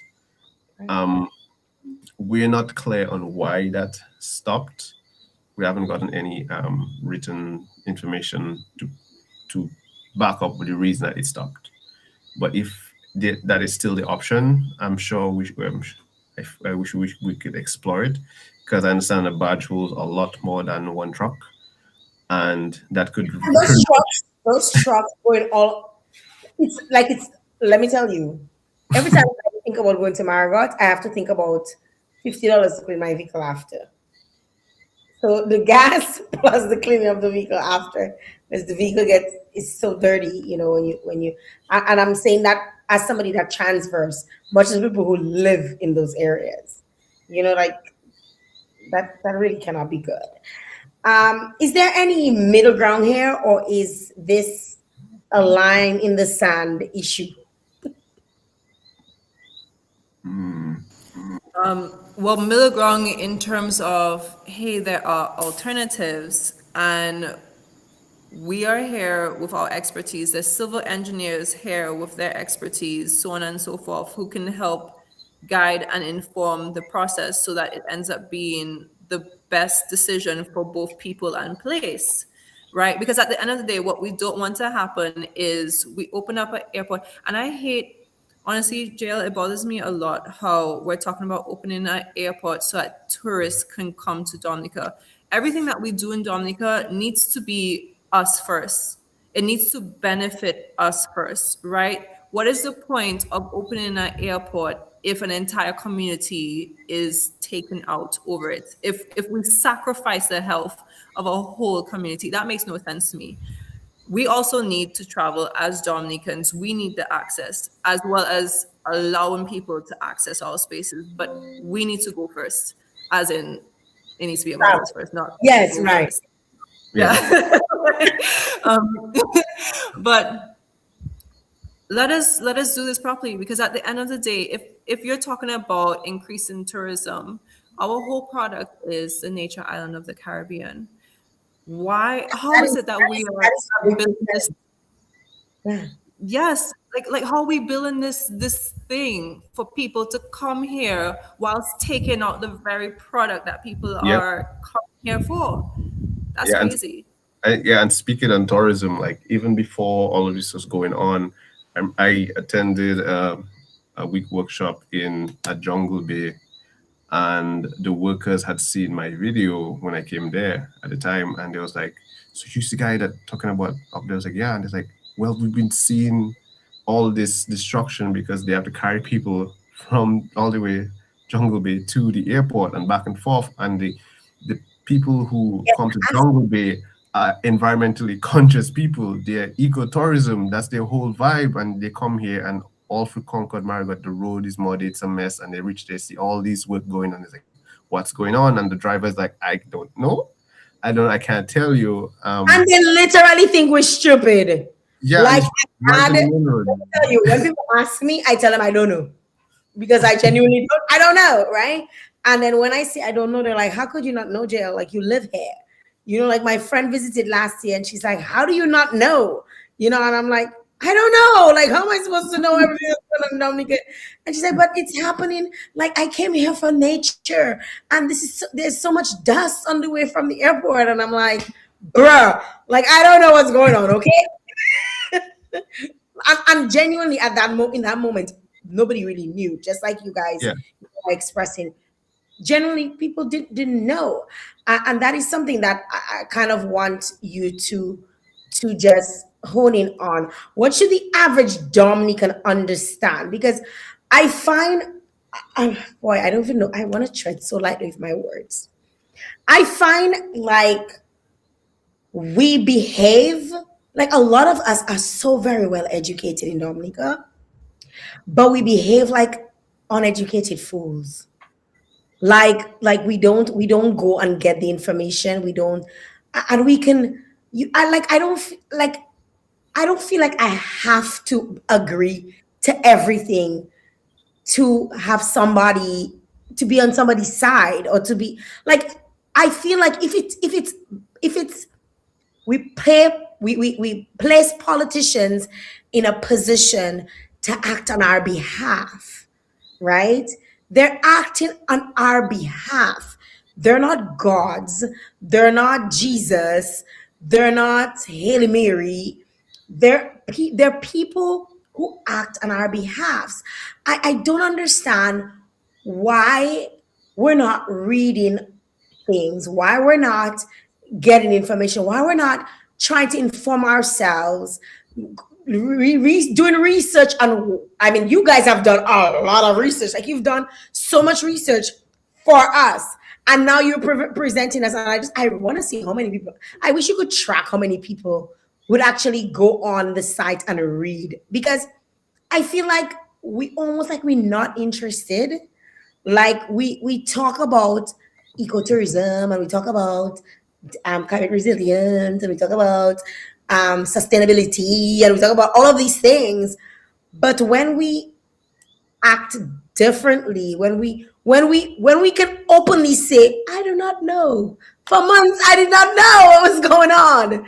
I mean, what does that say essentially about us? And I say us because I didn't know too, right? I say us, like we behave like really ignorant fools when we're not informed on things that could affect not just our livelihoods, our health, our communities, our villages, our. I mean, think about we getting into the hurricane season Yeah. where we're prone to floods. We become so prone to floods and landslides, like Exactly. over the years of getting hit by hurricane on top of hurricane. And I'm just like, what do you think is gonna happen when the hurricane season comes about this year? You know, like Yeah.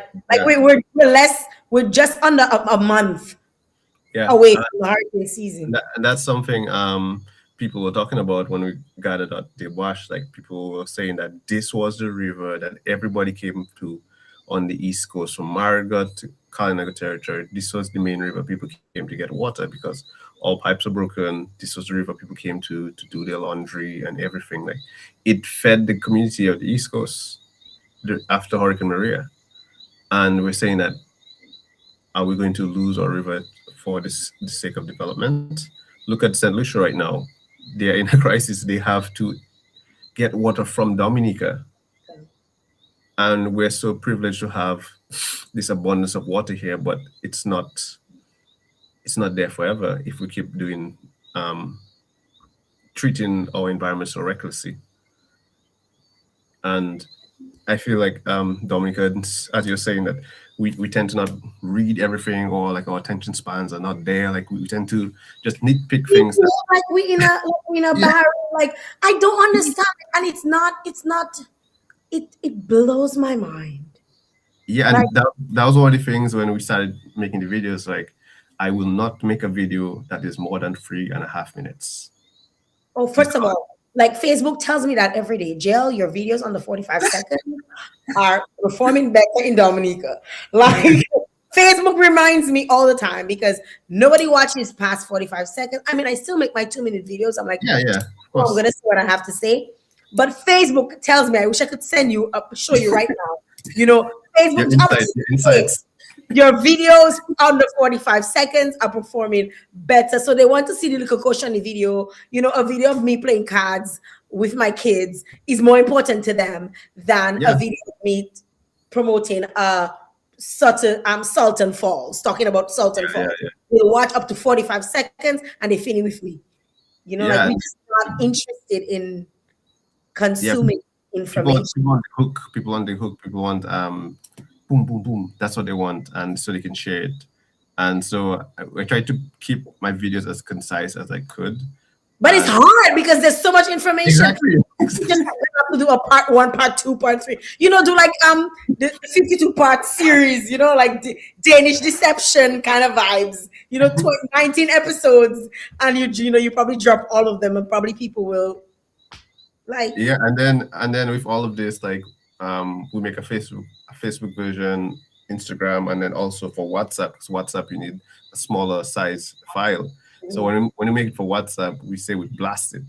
So then each of us have like our own broadcast list, which has hundreds of people, contacts, and we just blast it when it's ready, and then we sit back and it's like, okay, let's let it brew, and let's see what happens. Let's see what the people say about it, and then check back in a couple of days and see what people are saying.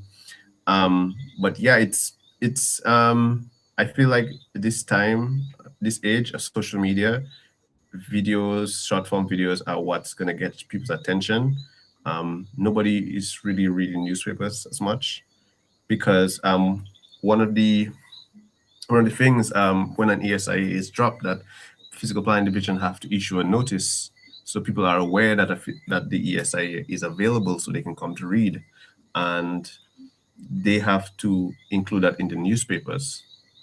It was in the newspapers on Tuesday, but I found out on the Friday it was in the newspaper from the physical planner chief. So I was like, he's like, yeah, it's been in the newspaper since Tuesday.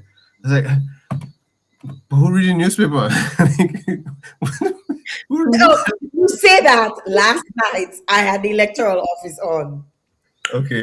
Let me tell you, confirmation, registration, everything is so archaic, like even in 2026. And I'm just like, can you recommend that Parliament changes that so that it can be digitized so young people can just go and at least do a pre-registration digitally and then come in, like, and I'm just like, why are we doing this thing? Why are we doing all of this? Like, who, what? I mean, sorry to say, I mean, I love the Chronicle, but how many people read the Chronicle? Like, I mean, the people that you're trying to reach, like, they're on social media. They're like, you need to be able to do things where people can get access to it quickly. You cannot, like, you want to have a radio program. I don't have a problem with radio program. And radio program, I've seen y'all have built. I don't have, but I left that years ago. I ain't going back. I mean, I was on the radio. I'm not going back because I always knew social media would have been the way forward, and that's what was going to take us forward, the digital world. And we cannot still be sharing those information like, and we want to use the traditional. Yeah, you can use the traditional, but you have to include the digital form. And you have to include the digital form even before you think of the traditional, because people will consume the digital part, the digital aspects of media quicker than they will consume and they will even understand, especially if you have people who can explain it the way like you explained that first video. Let me tell you, when I saw that first video, I watched it probably 3, 4, 5 times. I mean, because I was just like, like, for me, I was just like, I kept saying, I didn't know this guy was doing that too, because I mean, I followed your stuff, right? Okay. he's like okay. Our very own Jeff Corwin. Okay. I was impressed. I was legit impressed. I was like, I want to know. Yeah. Like I follow creators like Johnny Harris and that kind of format. So I was like, okay, I like that. It really, honestly, like that did it for me when I instantly started to follow and I would read Janelle. I'm on Janelle's mailing list. So whenever she does the blast, I get that. So I consume it. Sometimes I share with my friends, sometimes I share in my status and whatnot. Certain things that I feel, because again, I feel like I have to read it and it has to mean something to me. And this is something I want to appeal to our people. Read it for yourself and let whatever, because everything might not be applicable to you. You may never care about going to River and Beef. That might not be your thing, right? But you may love your crab and your VO or your crayfish, especially during independence. You pick out of that what applies to you as a Dominican, as somebody who is born, bred, loves Dominica. You have to read it. You cannot just, so even with me going to check to physical planning, like, honestly, this whole thing was just like, it was just too much for me. But I was like, I want to read. And I was literally going down the table of content to look for what was applicable to me, right? What was applicable to me. I wanted to read what I felt. First of all, we didn't have much time. So that added to it. I feel like we need to be more informed. And I find it so hard to sometimes reach our people. And I feel like, God, our people behaving so stupid. Like, they behave like they have no intelligence, the way they move through life and through society. Like, you cannot just drink every freaking Kool-Aid. You need to read and understand, and not even last night I said to this guy, stop listening to respond, listen to understand, because it's like you ready for them to and I mean, I've had that problem too, and I feel like a lot of us suffer from that problem. We just so quick because we have our own agendas and we support who we support. And it's okay to support who you support. Like, nobody's gonna take that away from you. But even in supporting, you need to also hold people accountable. Yeah, I support you, but this is affecting me, and it's gonna affect our kids. I feel like people need to genuinely be genuine about your life. Be genuine about what you want for your future and the future of your children. Stop thinking like this whole politics thing. It's so draining. I mean, look at America. Like, none of us can go America. I mean, I can go, but none of us are like. But you understand what I'm saying? Like, these people only care about themselves, and if we don't care about ourselves, they're showing you they only care about themselves. They're showing us they only care about themselves. Why aren't we only caring about ourselves? Why do we care about other people's feelings and about tourists and about all? We need to care about ourselves. We honestly, and I mean, that is all I can really say on the matter, because I'm not an ecologist and I'm not a geologist. And, a lot of the things that you guys said, things I'm learning of as well tonight. Some of the things that you shared, obviously, it's common sense. You say certain things and I could say, Papa. And I mean, people probably watching my faces and they're just like, oh my God, Jael, like my face is just like, like, is that really happening? I want to give you guys a final moment. It's 2:10. We've been on for 2 hours and 10 minutes. Wow.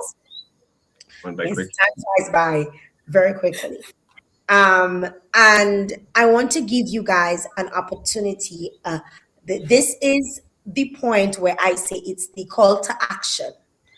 What exactly is, as people who are doing this, and it's sad that you are being victimized because you're doing it, because obviously when people go against certain things, it often becomes politicized. So they'll probably say, and I know they're probably watching Gina and they're saying, Jerry.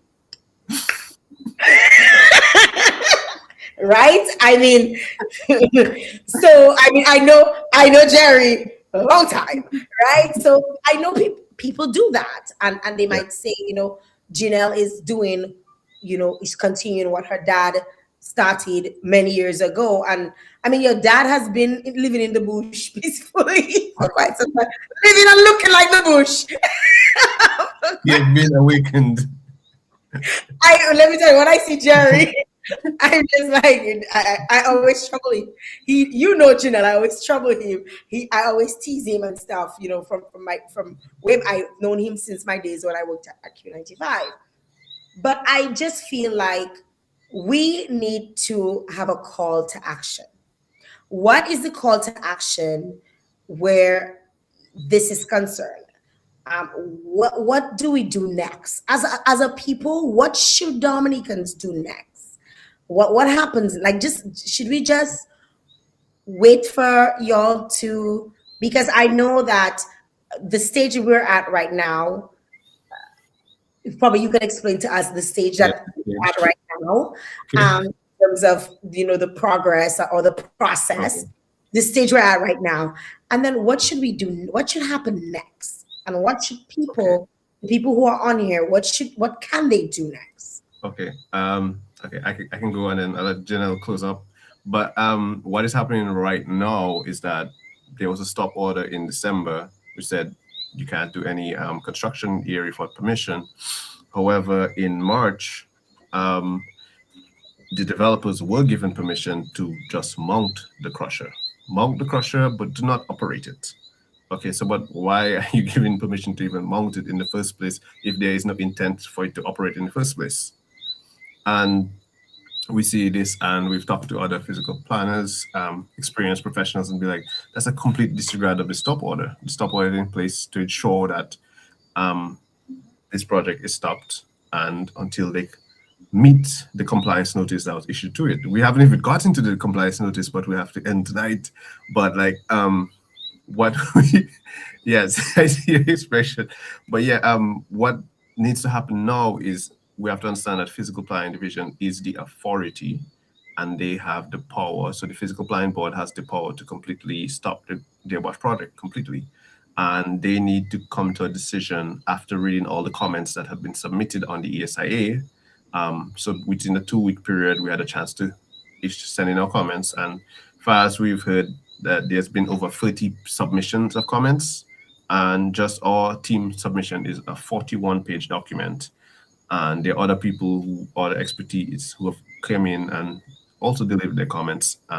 They, by law, have to go through all the comments that was issued and then come to a decision if they should give permission for the project. So we need to emphasize that physical planning division is the authority that could stop what's going on right now.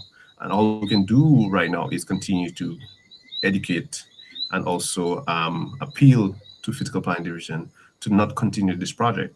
Like even their own comments on it shows that they understand that this ESIA has nothing in it. Like if you saw it, that it's just, some would say magi. It's just magi they submitted, and it's just a mess. And physical planning themselves have seen that. We've seen that. Other people seen it, and you've seen it yourself. And now we're emphasizing again that a project like this should not continue, and physical planning division holds that power right now. You know. Yeah, so I mean, to add to that, Jael, and to kind of wrap it up, every Dominican has a role to play in this. You may not want to put your face out there or do all the reading and stuff like Gary and I have been doing. Okay, everyone has a role to play. But I just want to remind people, like we, the team really wants to emphasize that in this movement, one of the greatest things that people can do to support is to share. Right? To share the message, to have the conversations, to spread the information, to educate others. We were educated by someone else that allowed us to then come into this space and use that education to pass on our knowledge, to understand things and pass it on. So education should not stop at any individual. It should be a continuous process. And we're encouraging people to continue to share, to go on our website, to follow us on our social media pages, to stay informed. And honestly, Jael, like this whole thing about politics and not speaking out, whatever, I firmly believe that your biggest supporters should be your biggest critics, even in our personal lives, right? Who holds us accountable more than anything else? Our parents, our siblings, our best friends. They're the ones who keep us in check, whether it's good or bad, because they're the ones who love us the most. And so this whole thing about, I support these people. So very true. This whole argument is out the window. It has died a long time. We need to get over it, change our mentality, understand the power that we have in our voice. The whole reason that the people who are overlooking issues when they can speak about it, are doing it for their own pockets. They're doing it for their own they have their own agenda, and they're not looking out for you. Like when if somebody see you going down a negative path and they're not telling you, they're cheering you on with their pom-poms on. They're not for you. And I honestly like people, I don't know how people don't understand that in 2026. Like if somebody cannot pull me up and say, yo, Jael, like I don't really like that. No, I don't really like how you're doing this and thing, and it's really not a good look for you and whatnot. That person genuinely cares about me and my image, my brand, how I be perceived by others, rather than somebody that just they kiki or saying, like it's good whatever you're doing and not actually giving constructive criticism. I mean, there are people who will be negative even if you're giving them $1 million, they'll be negative about it. There are people like that. But there are people who genuinely care, and people need to pay attention to who are actually their allies and who are actually their Yeah. Yep. friends.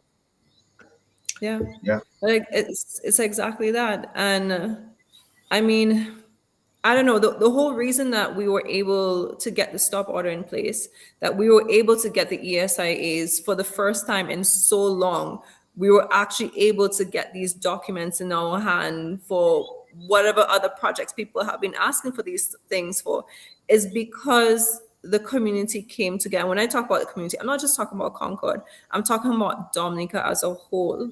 We started asking questions collectively. We started sharing information, and voices came from all corners to be like, what is going on? And because of this collective power, the power in a unified voice of the people, we were able to get an inkling of the transparency that is, I don't know why we treat transparency like a privilege. It's a right, it's a basic right to have access to information and so on and so forth. So I really don't know about that. But it's that collective unity. We are here doing this for love of country. We are here doing this to protect our people and our place for our now and future generations. And the call to action is just continue to spread the word, continue to follow the movement. Honestly, we know our limitations. We're ecologists, right? We're not civil engineers. We're not lawyers. We are not show hosts. Like this is not us. And so we very much so value the professions of other spaces and the skills of other people. So if anybody has any other form that they would like to contribute in people skills, we welcome that wholeheartedly. We would love to have, diverse thought, diverse opinion, help us navigate this space, help us to understand it from different perspectives, because that's what it's all about at the end of the day is how do we best understand and use this to move forward to create a better place. Wonderful. I was trying to a lot of people were commenting. A lot of people said amazing program. Thanks, Janelle and Gary. Mhm. Excellent discussion. The Ministry of Environment must immediately create positions for these two brilliant colleges. We need our own department. Um, yeah. As we conclude, I just want to mention something. So we've been doing something called Stanford Day Wash. So for the past, we've been there for 3 Saturdays, and last week Saturday we took a break to actually go into the community, walk around, and talk to people. And we are going back to Day Wash this Saturday, April 18th. It'll be an afternoon event from 2 to 5 p.m. So people from Dominica who want to support you guys to come to Day Wash and mingle and socialize with like-minded people who want to stand for this cause and this campaign. We also have working on T-shirts. So this is what I have on right now, but I have the first few right now. But we're working on getting more out to the people in the next coming months. And these T-shirts, we're only asking for just a contribution, and the contribution will be given back to the councils or the villages affected. So it'll be shared between the Margaret Council as well as the Canada Council. And so that's something that we're working on. Guys, people are saying excellent job, incredible work that you guys are doing. Thanks for being not afraid and not being bamboozled. Commendable work. You will have a great place in history. A lot of people are shouting you guys out and really commending you guys on the work. Y'all brave, eh? Y'all brave. No more brave than me. I ain't gonna lie. I like he showing his back of his shit and his QR code and all of that. Y'all are very brave. Y'all are very brave individuals. I mean, brave. I consider Dominica to be a very peaceful place, but even hearing that you guys say you guys have been victimized, because of it and stuff. I mean, yeah, I mean that alone, that's a scary place to be, and to still continue the work that you do. I want to commend you too. I mean, I wish you guys all the best in this. It's a journey that you've started. And a lot of people are depending, communities are depending on you guys to continue. And I want to really commend you guys on the work that you've done and the way that you've been able to bring people together for this cause. Um, my final question, my final question, and I think I'm going to ask this final question deliberately. Are you either of you opposed to the international airport? No. No, no, no, no, no. We're not opposed to it. That's For the right.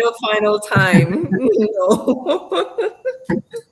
Because then people say, "Oh, they're opposing, right?" I want to know.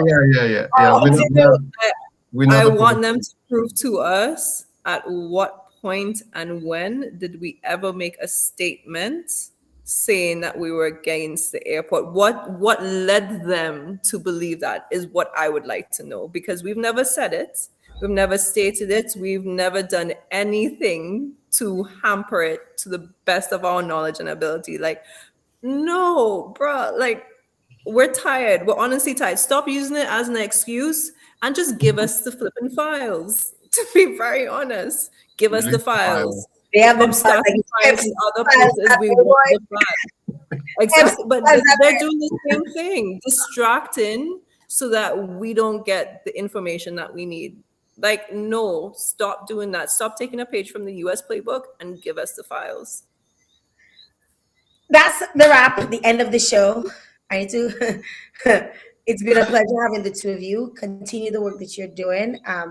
Kudos to both of you, and continue to be brave. Continue to be safe. And go with God. Go with God. I mean, what else do you say? Right? Thank you very much, guys. No problem. Thank you for having us. We appreciate you. Thank you for having us. Bye-bye. Bye-bye. Bye. That's it, guys. That is where we wrap up for this evening. What a show. I'm sure we could have been here for another hour at least. There was a lot more that we could have covered. We're going to watch things as they unfold. I'm going to keep monitoring. And we may have them on again.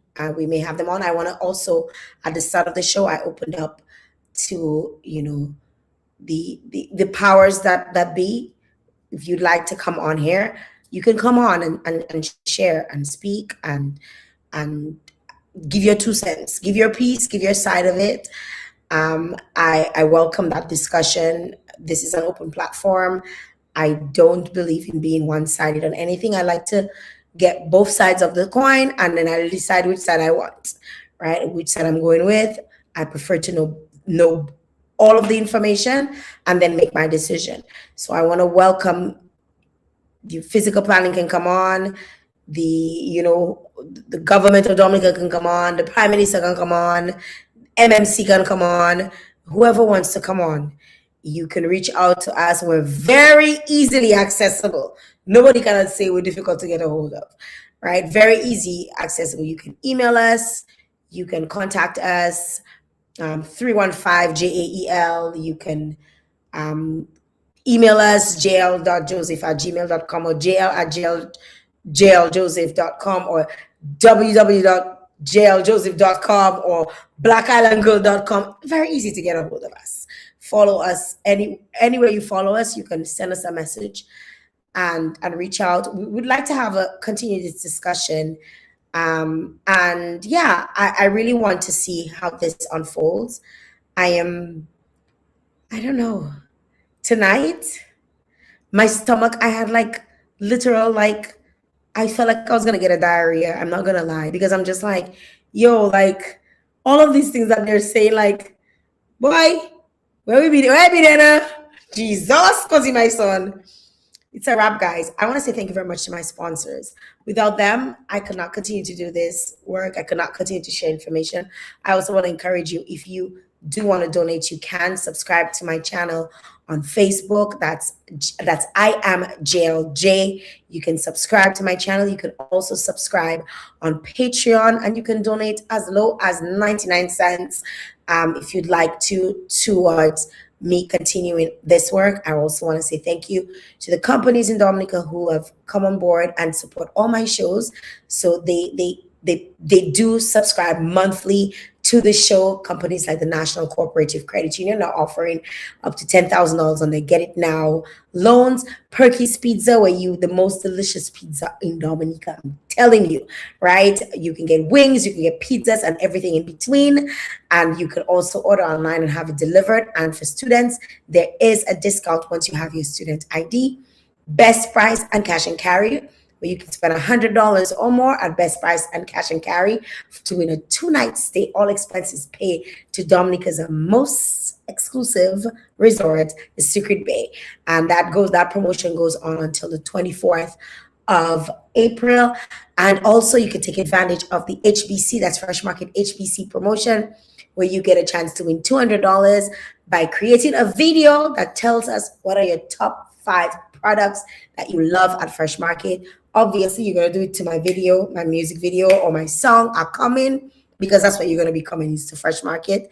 And of course, Massa Assist, providing you with 30 years of service that is specialized. When specialized treatment is needed, Massa Assist helps coordinate eligible emergency flights to the nearest appropriate medical facility. And when you're ready, they can also help bring you back home. Thanks to you, all of you who are on the live, those of you who shared, those of you who interacted, those of you who tagged a friend, if you shared it in your friend groups, because some of you would like to stay incognito and you're afraid you don't want people to know it's you, because you're afraid that somebody will say it's you and they will say, bon Dieu, that person anti-government. We're not anti-government on this page, okay? We support all things good, and when it ain't good, we talk about it. That's how we do on this page. So I want to say thank you to all those of you who've shared, those of you who've commented, those of you who came on here to learn. You came with an open mind. Those of you who are respectful of the platform and our guests, I want to say thank you very much to all of you. Thank you for your continued support. I hope they don't come and shut me down in the end. They can never shut me up. They can never shut me up. Jesus. Thank you guys for tuning in. I'll be back tomorrow night. Tomorrow night, we have a different kind of show. We have a prophet coming on to speak to us. He's going to be in Dominica this weekend, and he's going to be coming on the show tonight to tell us a little bit about the show. You see, I try to keep an open mind. It's 2026. Things I didn't speak about, politics and religion on my platform, is being introduced on here. So we're doing all things that relates to us Dominicans. All things is available on here. Thanks again, guys, for tuning in. Thanks to Janelle and Gary for their time, for coming on and sharing their expertise and being so transparent with us, being so open and honest and factual with the information. Thank you very much to them for that. And thanks to my producers and to you, everyone else. Thank you and good night.